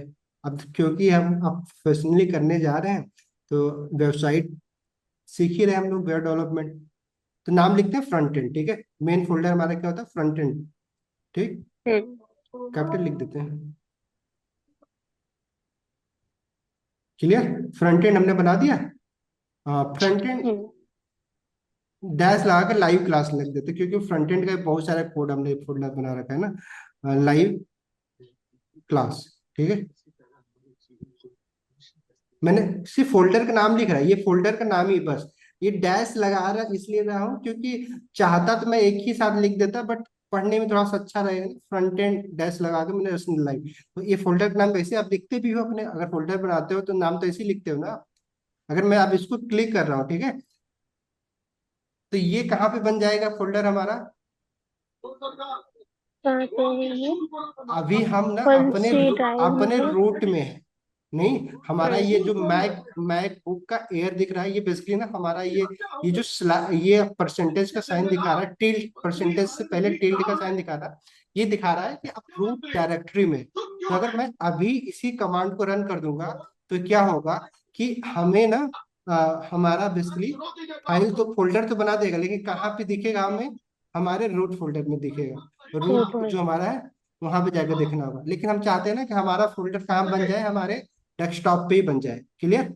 हम ये चाहते हैं। तो हम्म। सबसे पहले ना इस कमांड जो हमने लिखा है इसको पहले कॉपी कट कर देते हैं। ठीक है, या चलो ठीक है, कट कर दिया हमने, या कॉपी करो पहले इसको, फिर डिलीट कर दो। हमें पहले अब क्या करना होगा कि हम कहाँ पे, अभी हमारा प्रॉम्प्ट कहाँ पे है, हम कहाँ पे हैं? अपने रूट फोल्डर में। तो अभी हमें क्या करना है ना, हमें सबसे पहले डेस्कटॉप पे जाना है। नहीं, रूट में ही डेस्कटॉप हमारा एक फोल्डर है। तो हम उसके लिए क्या करेंगे, सीडी लिख रहे हैं। सीडी मतलब होगा चेंज डायरेक्टरी, कि हम अपनी जो भी डायरेक्टरी हमारा यूजर वाला है, ठीक है, यूजर फोल्डर में है अभी हम इस टिल्ड के हिसाब से। तो हम सीडी लिखने के बाद, सीडी हम क्यों लिख रहे हैं? हम अपने डायरेक्टरी को क्या कर रहे हैं, चेंज करने जा रहे हैं। ठीक है, अपना फोल्डर चेंज, सीडी हम कहाँ पे जाना चाह रहे हैं? डेस्कटॉप। ठीक है, अब हम डेस्कटॉप, सॉरी, डेस्कटॉप लिख दिया आपने। हम्म। अब इसको जैसे ही हम क्या कर रहे हैं, इंटर करेंगे, तो देखो ना डेस्कटॉप पे आ गए। कहाँ पे आ गए अब दिख रहा है आपको? जो हमारा डेस्कटॉप। ऊपर क्या दिख रहा था, टिल्ड, अब क्या दिख रहा है? डेस्कटॉप लिखा हुआ दिख रहा है? नहीं समझ रहा है हाँ कुछ? सर, ऊपर की दिख क्योंकि गया। थोड़ा सा ना, क्योंकि ये बेसिकली कमांड लाइन है, तो थोड़ा ना यहाँ पे आपको ना देख के सब टेक्स्ट के फॉर्मेट में ही है। तो देखो अभी जो हमारे जो सेकेंड लाइन में है, जो परसेंटेज की साइन है, उससे पहले सिर्फ क्या, किसका साइन दिख रहा है? टिल्ड का साइन दिख रहा है, टिल्ड टिल्ड। हम्म। दिख रहा है। तो वो बेसिकली टिल्ड साइन ना शो कर रहा है कि हम कहाँ पे हैं, किस फोल्डर में है। हम्म। फिर अभी जैसे हमने सीडी लिख के डेस्कटॉप लिखा, तो अब हमारा परसेंटेज पहले क्या लिखा दिख रहा है? डेस्कटॉप। हाँ डेस्कटॉप के डेस्कटॉप, अंदर आ गया बस। हाँ डेस्कटॉप दिख रहा है। मतलब अब हम कहाँ पे आ गए हैं? डेस्कटॉप पे। और हम डेस्कटॉप पे ही क्या बनाना चाह रहे हैं? फोल्डर बनाना चाह रहे हैं अपनी हाँ, वेबसाइट की प्रैक्टिस के लिए। तो हम फ्रंटिंग वाला। फोल्डर बनाने के लिए हम क्या यूज करेंगे? MKDIR। MKDIR। तो अभी जो हमने हम्म। किया था उसको पेस्ट कर दिया हमने। जो हमने पिछली बार लिखा था उसी चीज को हमने पेस्ट कर दिया। आपने तो देखा हम्म। ही था, MKDR लिखा हमने, उसके बाद फोल्डर का नाम लिख दिया हमने। क्लियर? तो अब देखना, मैं जैसे ही अब ये कमांड चलाऊंगा, अब मेरे इस डेस्कटॉप पे ना एक फोल्डर डेस्कटॉप बन पे। जाए। हम्म। ठीक है, अभी मैं इसी नाम से बनेगा, किस नाम से बनेगा? Front end dash live.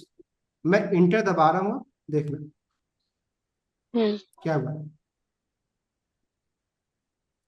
अब देखो आ कहाँ गया। बना है, कहाँ ये है? ये बन गया फोल्डर मेरा। हाँ, कोने में। ये दिख रहा है, मेरा कर्सर कहाँ दिख रहा पे? है आपको? अभी देखो, अभी हम अब डबल स्लैश, डबल क्लिक करके, राइट क्लिक करके फोल्डर नहीं बना रहे हमने, बस सिंपल सा यहाँ पे गए, बना दिए। अभी एक फोल्डर बनाना है ना, तो आपको लग रहा है अरे ये तो डबल क्लिक करके ही बना लेते, बट ऐसा नहीं है। अभी ना ये शुरुआत है। यहाँ से ही ना हम लोग फोल्डर को कॉपी करना, फाइल बनाना, फाइल को कॉपी करना एक फोल्डर से दूसरे फोल्डर में, इतने प्रकार के कमांड है ना। आप इसके जितने मास्टर बन जाएंगे, आप उतना ही हम्म। एडवांस समझो कि अपने आप को डेवलपर समझिए। तो कमांड लाइन को ना एक दिन में सीखा भी नहीं जा सकता। शुरुआत हम लोग एकदम बेसिक कमांड से शुरू कर रहे हैं, और ट्राई करते रहेंगे ना, तो हर में लगभग हर हफ्ते ना दो चार कमांड नए नए सीखते जाएंगे। ठीक है, तो हम्म। अभी हमने सिर्फ कितने कमांड देखे? दो कमांड, एक सीडी का दो। देखा कि अगर और हमें, एक। हम्म। अब लिख लेना अगर कहीं पे लिखना हो, सीडी मतलब चेंज डायरेक्टरी। कि हम चेंज सीडी कमांड डायरेक्टरी। कब चलाते हैं? जब हमें एक डायरेक्टरी से दूसरे डायरेक्टरी में जाना हो। ठीक है, सीडी हमने करके चेंज कर दिया हमने। देन उसके बाद हमने मेक डायरेक्टरी बनाया, जब हमें कोई नई डायरेक्टरी बनानी है। तो मेक डायरेक्टरी MKDIR, MKDIR समझ में आ रहा है आपको? ठीक है, तो याद करें मेक डायरेक्टरी। अब हमें क्या करना हाँ। है कि अभी देखो ना, मैं इस फोल्डर को ओपन करूंगा तो इसमें देखना कुछ नहीं दिखेगा। जस्ट लाइक ओपन करें, कोई खाली दिख रहा है? कोई चीज, कोई हम्म। फाइल वाइल है?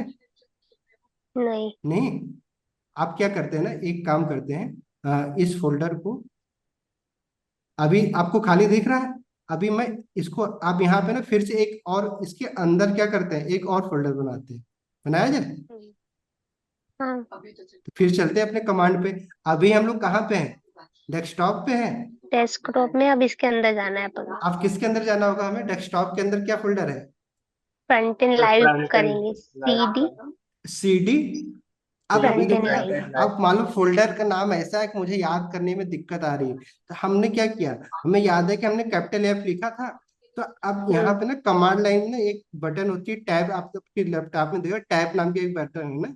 अब जैसे मैं यस। टैब दबाऊंगा तो मुझे पूरा लिखने की जरूरत नहीं पूरा है, देखो जाएगा। टैब दबाया, आ गया। तो ये थोड़ा टेक्निक याद कर लीजिएगा। इससे क्या होगा कि आप ना फोल्डर का नाम कुछ भी लिख रहे हो, आपको एक दो वर्ड भी पता हो है, लेटर पता है, तो आप उस फोल्डर को इजीली लेके आ सकते हैं। ठीक है। अब सीडी करके हमने फोल्डर का नाम लिखा, तो अगर मैं आप इंटर करूंगा तो कहाँ पे चला जाऊंगा, किस फोल्डर के अंदर जो हमने फोल्डर बनाया। देखो अब हमारे परसेंटेज के पहले क्या दिखने लगा, किस फोल्डर का नाम? Front end front live and live. Class. Live class अब हमें इसके अंदर क्या बनाना है? एक फाइल। फोल्डर बनाना है। फोल्डर बनाना है, फोल्डर फिर से बनाना है हाँ, एक। फोल्डर। ठीक है। चलो एक नहीं दो फोल्डर बनाते हैं। आप देखो ना, थोड़ा सा एडवांस भी करना है ना। हम फोल्डर बनाने के लिए क्या कमांड लिखेंगे? MKDIR। MKDIR। ठीक है। आप स्पेस देंगे थोड़ा, देखिए एक ही साथ नहीं लिखना, स्पेस देना है। ठीक है, एक ही स्पेस दीजिएगा। आप क्या लिखना है? चलो एक फोल्डर हम बनाते हैं, इसके अंदर क्या बनाए, HTML का बना ले। HTML तो है, ठीक है। तो एक HTML का फोल्डर बना रहे हैं, ठीक है, HTML लिख रहा हूं मैं। और एक फोल्डर बनाते हैं किसका? CSS का। फिर HTML लिखने के बाद एक हमने स्पेस दिया, और फिर से हमने क्या लिख दिया, एक CSS लिख दिया। जावास्क्रिप्ट का हाँ। भी बनाते हैं साथ में। चलो हाँ। ना, एक JS, तीन फोल्डर बना रहा हूं मैं। हम्म। अब देखो, हमें राइट क्लिक कर करके नहीं, आप इस फोल्डर जैसे मैं आप इंटर करूंगा, आप देखना जो हमने फाइल बनाया था, देखो अभी 0 दिख हाँ, रहा है, देखो तीन फोल्डर आ गया। हाँ। फोल्डर अब ऐसे सोचो ना, आगे चल के कई सारे फोल्डर बनाने होते हैं, तो अब इजीली ये तो भी मैं आपको सोचो कितना कितना इजीली हम बना सकते हैं। अब हमें मान लो एक साथ, जैसे भी हम लोग ना रिएक्ट नेक्स्ट जेएस पढ़ेंगे, तो एक साल में आपको ना, अब करेंगे 10-10 फाइलें एक साथ बनानी पड़ जाती, पहले हम बना लेते क्योंकि हमें फास्ट कोड करना है। अब हमें क्या करना है कि HTML के अंदर चलना है, नहीं? ठीक है, तो हम फिर से क्या हाँ, करेंगे, CD क्या लिखेंगे, HTML। HTML। अब HTML को मैं कैपिटल में लिखा हूँ कि स्मॉल में लिखा हूँ, मुझे तो नहीं पता है। हमने स्मॉल टाइप कर दिया, अब फिर मैं टैब दबा रहा हूँ, टैप। कुछ नहीं आ रहा है। कुछ आ रहा है, मैं टैब तो दबा रहा हूँ लेकिन कुछ नहीं हो रहा है। क्यों? क्योंकि हमने HTML का ना पहला अक्षर कैपिटल लिखा था, अब कैपिटल H लिखा, फिर अब टैब दबाऊंगा तो HTML आ। तो एटलीस्ट ना आपको अपने फोल्डर या फाइल का ना एक दो वर्ड तो सही से टाइप करना ही हो। ठीक है। सही मतलब क्या, कि आपको उसका कैपिटल और लोअर केस में लिखे या कैपिटल केस में, मतलब केस सेंसिटिव है बेसिकली, नहीं? तो आप कैपिटल में लिखे हैं तो कैपिटल में आपको टाइप करना होगा, लोअर में लिखे लोअर, तभी आप टैब की का ना यूज कर पाएंगे, अदरवाइज नहीं तो। ठीक है। अब मैं फिर इंटर कर रहा हूँ, अभी हम लोग किसमें आ गए, HTML फोल्डर में आ गए। HTML। अब हमें इसमें क्या करना है, एक फाइल बनानी है। ठीक है। हम्म। आप फाइल बनाने के लिए, जैसे आप एक फोल्डर बनाने के लिए हम मेक MKDIR लिख रहे थे, अब हम क्या लिखेंगे, टच। क्या लिख रहे हैं? टच। टच। ठीक है। याद रखिएगा, ये टच बेसिकली एक कमांड है जो कि आपको फाइल बना के देगा। ठीक है। तो अब टच लिखने के बाद अब हमें जिस भी नाम की फाइल बनानी है, हम वो फाइल नाम बना देंगे, लिख देंगे। तो बेसिकली हम HTML के अंदर पहली फाइल किसका बनाना चाह रहे हैं, index.html बना रहे हैं। बनाए, लिखें, यस। index.html। HTML। आप यहाँ पे हमें फाइल का एक्सटेंशन भी देना है, जो भी फाइल बनाना है उसका हमें एक्सटेंशन देना है। क्लियर? तो हमने एक फाइल बनाया है। अब फाइल भी हमने कई सारे बनाए, जैसे हमने फोल्डर 3 बना दिया था एक ही साथ में, वैसे अगर मुझे कई सारे फाइल बनाने हैं तो भी बना सकते हैं। टच लिखने के बाद फाइल का नाम लिखना है, फिर एक फाइल बना दिया, फिर स्पेस देकर दूसरा फाइल बनाना है, दूसरा भी फाइल बना सकते हैं। वैसे ही चलो मालूम ना 3 पेज बनाना चाह रहे हैं साथ ही में। ठीक है। तो HTML के अंदर हमें 3 HTML का पेज बनाना है, एक index.html के नाम से, एक अबाउट नाम से। ठीक है, about.html। ठीक है, समझ में आ रहा है? फिर एक क्या बना रहे हैं, कॉन्टैक्ट। क्योंकि ये पोर्टफोलियो वेबसाइट कॉन्टेक्ट बनाने डॉट जा रहे हैं, ठीक है। हम्म डॉट HTML 3 फाइल हम्म बनेगी। अब मैं इंटर कर रहा हूँ, अब चल के ना देखते हैं 3 फाइल बनी कि नहीं, HTML के अंदर चल रहे हैं, ठीक है। ओपन करें, देखो ये तीनों फाइल बन गई, अलग अलग बनाने की हाँ जरूरत नहीं पड़ी हमें। हम्म क्लियर। तो अभी आप क्या है कि यहाँ पे हमें बार बार आकर देखने की जरूरत पड़ेगी, पर जरूरत नहीं है।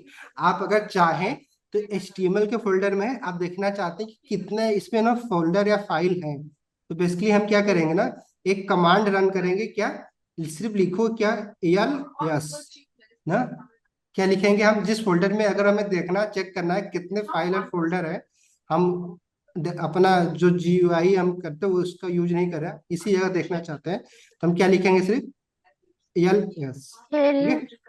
यस, लिस्ट डायरेक्टरी बेसिकली होती है, तो लिस्ट हम्म करने के लिए हमें देखना सिर्फ ls हमने डाला, देखो यहाँ पे हमें दिखा देगा ना कि इस फोल्डर के अंदर कितने फाइलें हैं, ठीक है, कितने फोल्डर है। हम्म देखो क्या दिख रहा है, या दिख रही है आपको, मैंने इंटर किया yes about.html, contact.html, index.html, index ये 3 फाइलें हैं जो कि HTML फोल्डर में। तो एक कमांड हमने और क्या सीख गया हम लोग यहाँ पे भी, list L ls, L S L S कि अगर हमें किसी फोल्डर के अंदर देखना है कि कितने फाइलें हैं, कितने फोल्डर हैं उस फोल्डर के अंदर, तो हम लोग अपने कमांड लाइन से ही देख सकते हैं, हमें उस फोल्डर को ओपन करके देखने की जरूरत नहीं है कि हम वहां ओपन करके देख रहे हैं कि उसमें कितने फाइल है, ठीक है। अब मान लो अभी हम कहाँ पे, किस फोल्डर में, HTML में, कहाँ से शुरू किया था हम लोगों ने, यूजर नाम, डेस्कटॉप अपने डेस्कटॉप से भी पहले हम कहाँ पे थे, यूजर पे।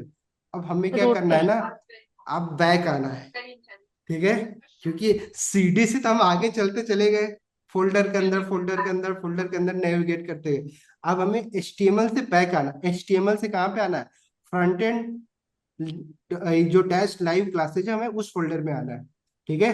तो क्या करना होगा, तो बेसिकली CD ही लिखना है, फिर उसके बाद में स्पेस दबा के, मैंने क्या बोला था कि आप लोग जैसे हम लोग डबल डॉट वहां लगा रहे थे, आपको याद है, डबल डॉट लगा के क्या होता था, एक फोल्डर ऊपर जाते थे हम लोग, तो हाँ HTML की एक फोल्डर ऊपर जाना है तो क्या लगाना होगा, डबल डॉट लगा दे, डबल डॉट लगा दिया।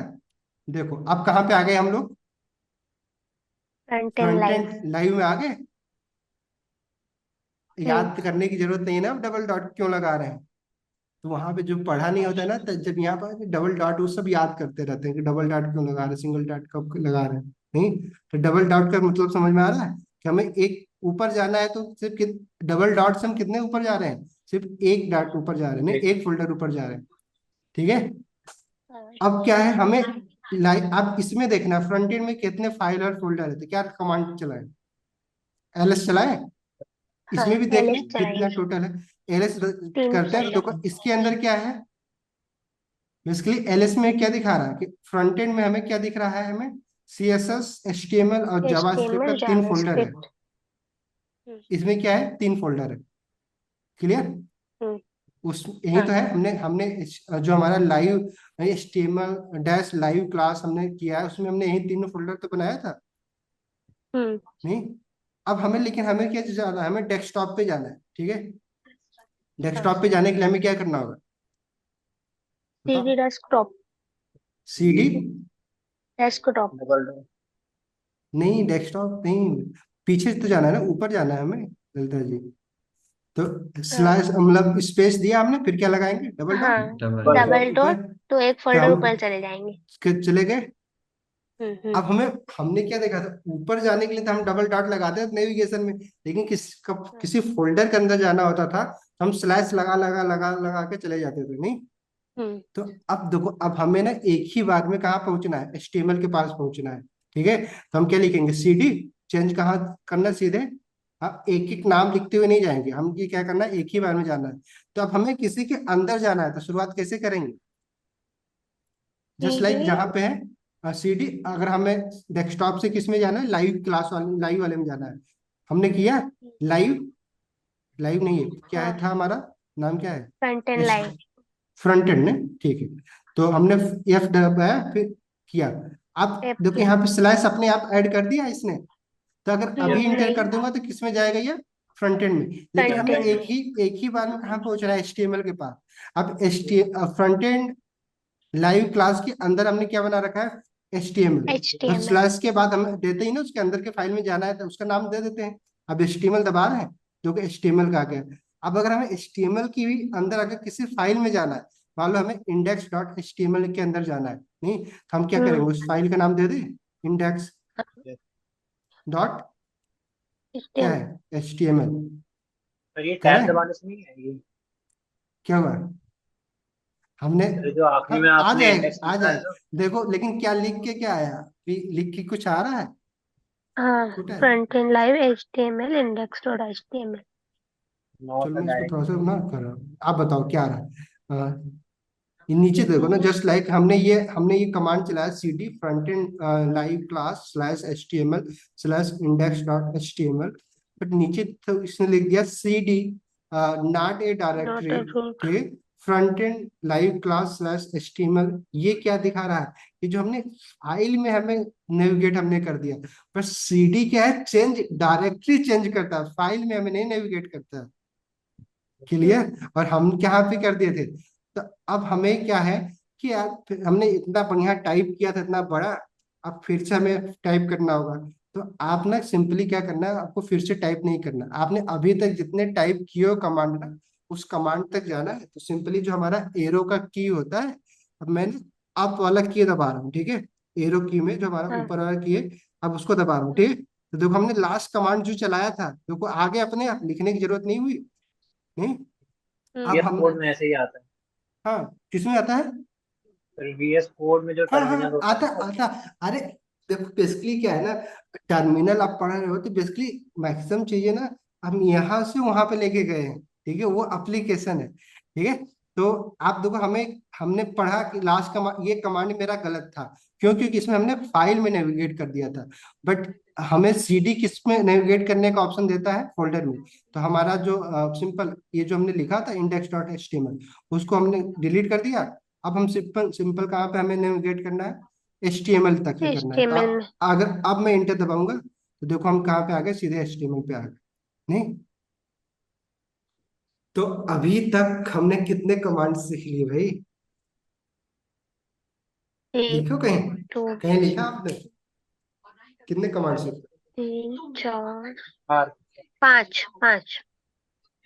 पांच से हम लोग क्या क्या कर लिए, कि हमने फोल्डर भी बना लिए, फोल्डर में चेंज करना है फोल्डर तो भी कर ले रहे हैं, बैक करना है तो भी कर ले रहे हैं, उस फोल्डर के अंदर फाइल या फोल्डर चेक करना है तो भी कर ले रहे हैं। और और क्या, लिस्ट का भी हमने किया ना, एलएस से हमने क्या किया, लिस्ट हमने देख लिया, ठीक है। छः।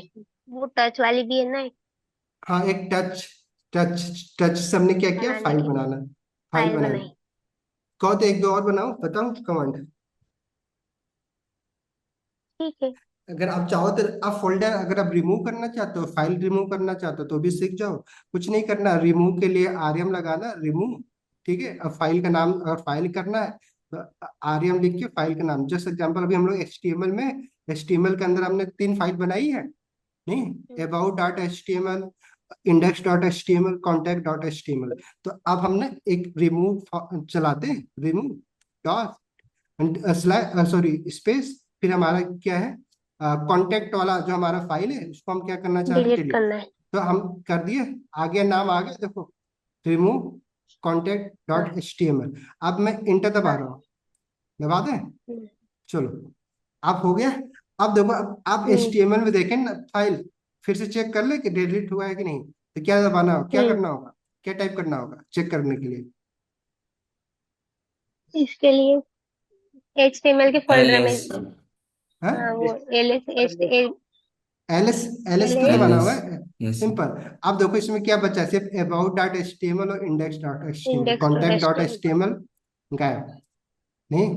तो ऐसे ही हमें मान लो तीनों की फाइलें डिलीट करनी होती, नहीं तो कर सकते थे, स्पेस दबा हाँ। दबा के।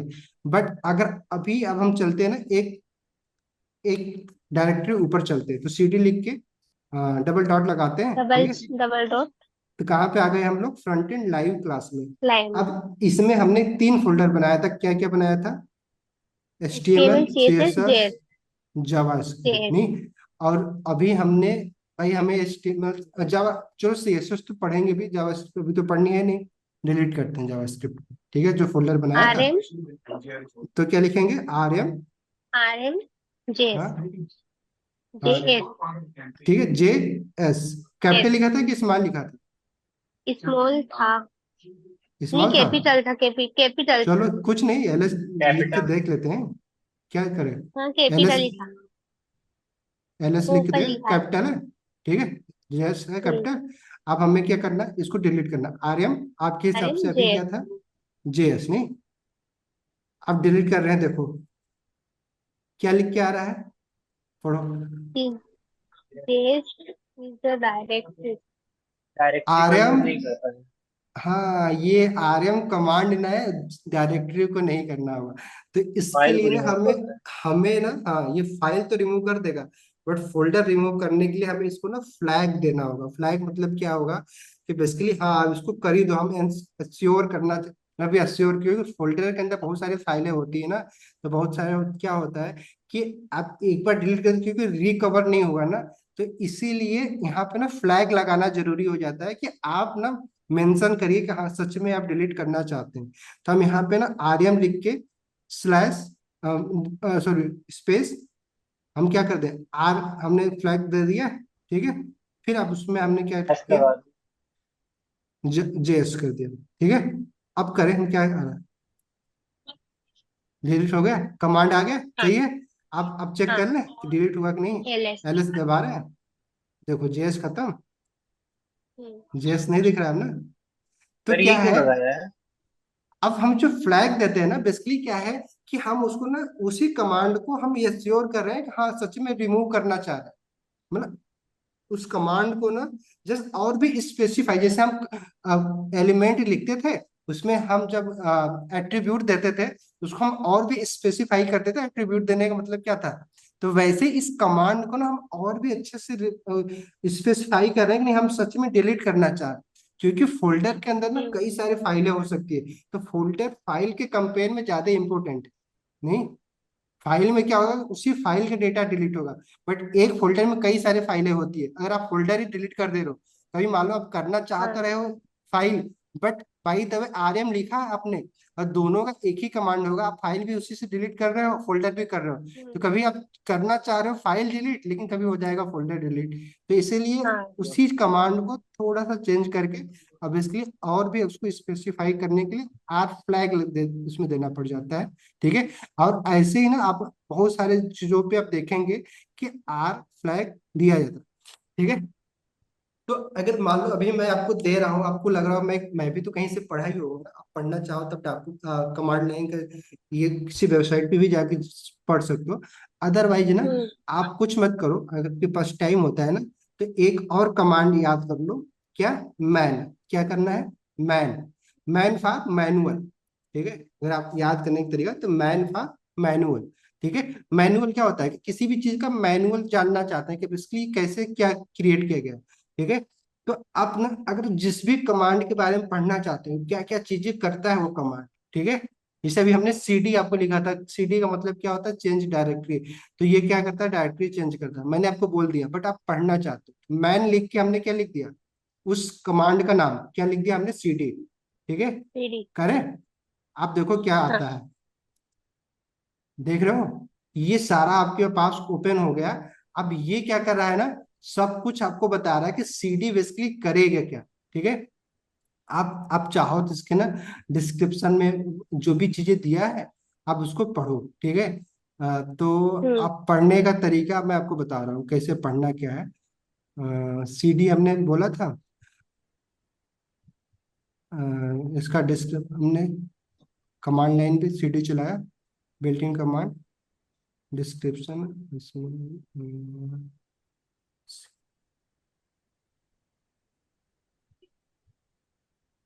कुछ आया इसमें, नहीं आया।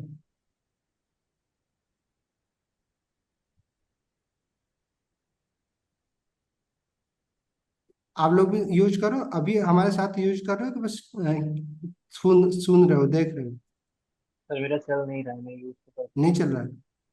करता बेसिकली सीडी पे ना ये बेसिकली बहुत सारे कमांड इसने दिखा दिया। बेसिकली ये सीडी का इसको ना एक बार क्यूट करते हैं। देखो ना, जब भी आप मैन कमांड दे के ना कुछ चलाओगे तो टर्मिनल देखो ना, आप ये सब आप यहाँ पे आप कोई दूसरा कमांड टाइप नहीं कर सकते। देखो इसमें कुछ अलग है। पहले इसको आप इंड करना होगा। इसको इंड करने के लिए ना आपको बेसिकली क्यू की दबाना होगा। क्यू लिखेंगे तो अपने आप ही इंड हो जाएगा, ठीक है। फिर से आपको इंटरफेस दे देगा, ठीक है। तो ये याद रखना है, तो बहुत सारे लोग कंफ्यूज हो जाएंगे, उनको लगता है आप क्या करें यहाँ से। तो क्यू दबाया हमने, फिर से देखो हमारे पास वो आ गया। अभी देखो हमने चलो अभी फिर से दूसरा कमांड। एक्चुअली हमने क्या किया था, सीडी ही तो टाइप किया था, सही तो किया था हमने। चलो ठीक है। अभी हम क्या कर रहे हैं कि अभी ना पहले अभी इतना सारा हमारे कमांड लाइन में इतना हमने कमांड लिख दिया, इसको क्लियर करते हैं। क्लियर करने के लिए हमें क्या करना है, बस क्लियर लिखना है। क्या लिखना है, क्लियर। क्लियर। क्लियर लिख सब दिया, क्लियर हो सब जाएगा। सब क्लियर हो गया। अब या तो क्लियर लिखो या तो अपना कंट्रोल प्लस एल दबा दो, ठीक है। तो हम्म। क्यों इतना शॉर्टकट याद करें ना, जितना याद करने की जरूरत है ना उतने दिमाग में रखो, सब कुछ याद नहीं करना होता, ठीक है। तो क्लियर शब्द से समझ में आ रहा है, क्लियर करना है, क्लियर कर दिया हमने। अब फिर से ना मैन वाला देखते हैं। मैन, चलो मैन लिख के ना एलएस दबाते हैं। एलएस के बारे में देखते हैं कि एलएस क्या करता है, ठीक है। मैन एलएस हमने लिखा, ठीक है। अब करते हैं इसको। अब देखो इसमें क्या है, अभी हम आपको पढ़ा रहे थे L S equal to list directory content. देखो एल एस का इसने मतलब बता दिया। डिस्क्रिप्शन पढ़ेंगे तो वो आपका ये सब दिखा रहा है कि ना फाइल डायरेक्टरी वो सारी चीजें पढ़ लीजिएगा। अब एल एस के हम्म। साथ भी ना बहुत सारे देखो फ्लैग लग रहे हैं। कैपिटल एल एस डैश ए लिखेंगे तो क्या दिखाएगा, ठीक है। इतने सारे फ्लैग लगाए जा सकते हैं एलएस के साथ। और इसमें से एक फ्लैग ना अभी हम लोग देखेंगे, अभी थोड़ा सा अभी जब अभी गिट पढ़ेंगे तो एक एलएस नहीं डैश एल लगा के देखेंगे, ठीक है। तो हाँ। बेसिकली क्या होता है ना, कुछ फाइलें होती हैं ना जो हाइड फाइल होती है, जैसे गिट फोल्डर बनाएंगे तो हाइड होता है, तो उसको ना सिंपली एलएस कमांड चला के ना नहीं देखा जा सकता है। तो ये सारे फ्लैग ना आप बहुत डिटेल में पढ़ना चाह रहे हो, सोचो कितनी चीजें पढ़नी पड़ेगी। तो बेसिकली इसलिए लोग मैक्सिमम ना जो यूज करने लायक होते हैं कमांड, क्योंकि कमांड तो बहुत हम्म। सारी चीजों के लिए, हर एक स्पेसिफिक फील्ड के लिए ना कमांड। जब गिट पढ़े तो गिट के अपने कमांड बने हुए हैं। नहीं तो क्योंकि बेसिकली क्या है ना, आप समझो, आप लोग पढ़े तो ना ओएस ऑपरेटिंग सिस्टम पढ़ा था। तो ऑपरेटिंग हाँ। सिस्टम से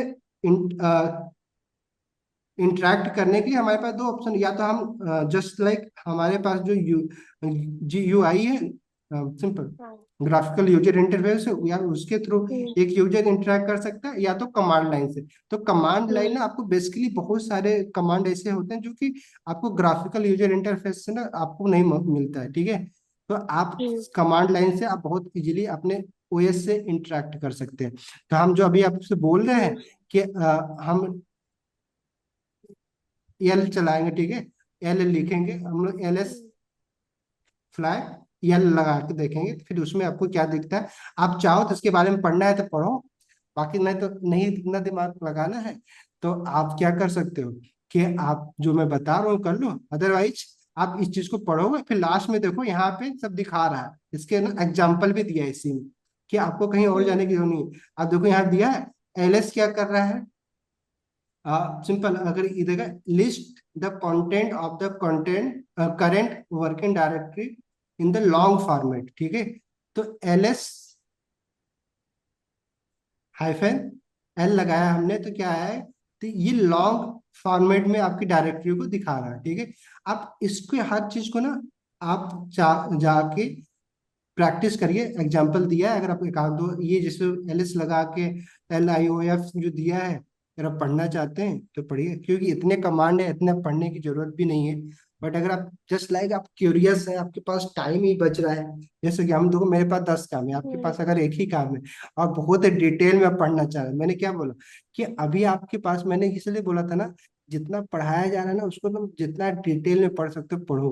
क्योंकि बाद में क्या होगा ना कि वापस जब आना पड़ेगा ना तो फिर आपके पास टाइम ही नहीं बचेगा, कि आप जावास्क्रिप्ट पढ़ते वक्त अगर फिर से आप एचटीएमएल के पास एचटीएमएल पढ़ने के लिए आओ वापस, तो आपको बहुत टाइम देना पड़ जाएगा। तो इसलिए जब एचटीएमएल पढ़ रहे हो, ये सब पढ़ रहे हैं ना, तो डिटेल में पढ़ो, क्लियर।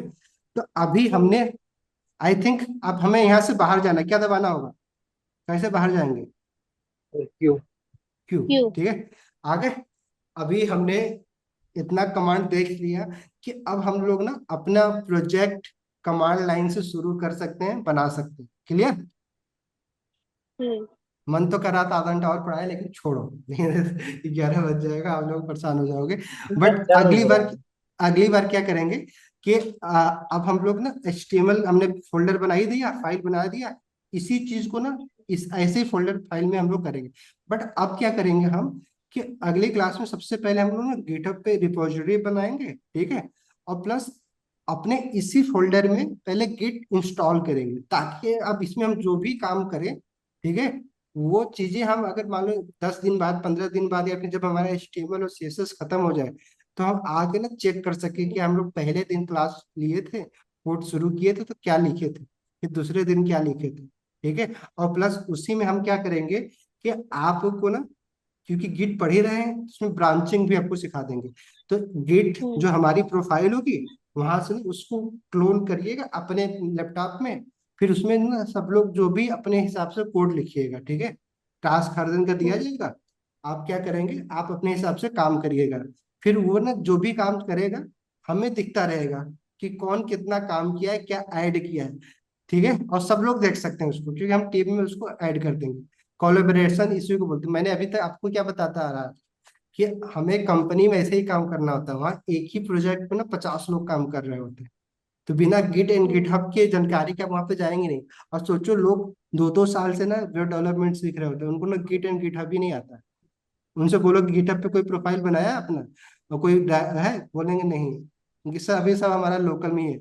और हम लोग क्या कर रहे हैं, पहले दिन से ही कर रहे हैं। तो लाइव क्लास देखो, ऐसी रिकॉर्डिंग तो है नहीं कि भाई टफ चीजें हैं इसको बाद में करेंगे, थोड़ा सा अभी से अभी कमांड लाइन ही है। कुछ चीजें अगर रिकॉर्डिंग होती तो आपको लगता है कि यार क्या चीजें बता रहे हैं, नहीं, रिकॉर्डिंग में आप समझने, अभी आपको सब समझ में आ गया सारा कमांड, तो जाके एक बार हाँ। प्रैक्टिस करेंगे, हैबिचुअल हो जाएंगे। वैसे भी गिट पढ़ेंगे ना, बहुत ही ईजी है, जान जाओ, गिट एंड गिटहब। हम्म।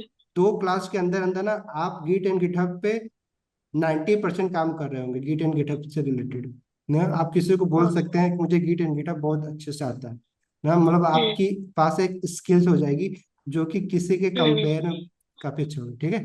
तो अगली क्लास में गिट एंड गिटहब का आधा देखेंगे, प्लस कोड शुरू कर देंगे।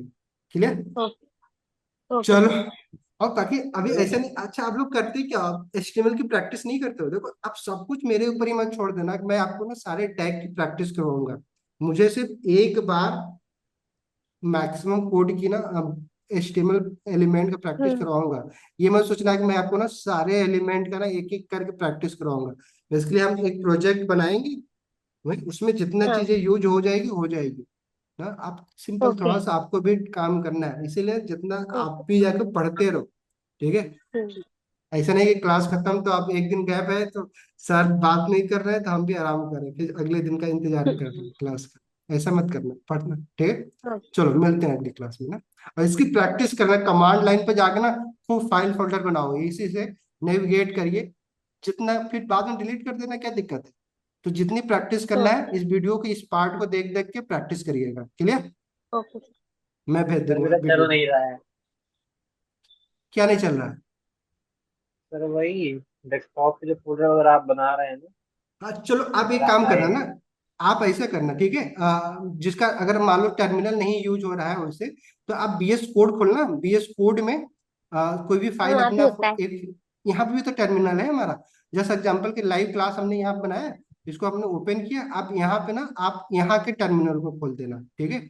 अब यहाँ पे क्या होगा ऊपर कि जैसे एग्जांपल के यहाँ पे देखो ना, हमारा व्यू का ये टर्मिनल सीधे लिखा, अगर टर्मिनल का या शॉर्टकट हमारे में होता है, आप कंट्रोल प्लस उसके बाद जो टैब के ऊपर देखो की है, तो जहाँ पे हाइफन मतलब वो दिया टिल्ड का साइन, वहां पे एक टिक का भी, बैक टिक का भी साइन है। तो कंट्रोल प्लस बैक टिक दबाएंगे, देखो हमारा टर्मिनल यहाँ भी खुल गया। अब यहाँ पे हम वही सब कुछ चला सकते हैं, मेक डायरेक्टरी नहीं, जो हमें लिखना था। अब यहाँ पे भी अगर हमें कुछ बनाना है तो हम यहाँ पे बना सकते हैं। अब यहाँ बनाएंगे तो यहाँ पे देखो ये फोल्डर बन गया, यहाँ पे आ गए फोल्डर, नहीं। तो हाँ। जरूरी नहीं कि अगर आपको वहां पे देखो डायरेक्टली टर्मिनल चल जा रहा है आपके लैपटॉप में, तो वहां से बनाने की कोशिश करो। हाँ। अदरवाइज यहाँ पे आके करना, बट प्रैक्टिस जरूर करो, अगर नहीं होता फिर कॉल जरूर करना। हाँ। लोग इग्नोर मत करना कि हाँ ठीक है, नहीं हो रहा तो नहीं। चलो मिलते हैं अगली सर ये क्लास में चल ना। क्यों नहीं रहा है लेकिन? चलेगा, आप जाके ट्राई करना, अभी आके नहीं हुआ तो भी बताना अभी। कुछ होगा, देखना थोड़ा बहुत अपने से भी इधर उधर दिमाग लगाओ। बोलेंगे बोलेंगे। ठीक है, फिर नहीं होगा तो फिर बताना, ठीक है। Okay Lalita ji, bye. Okay sir.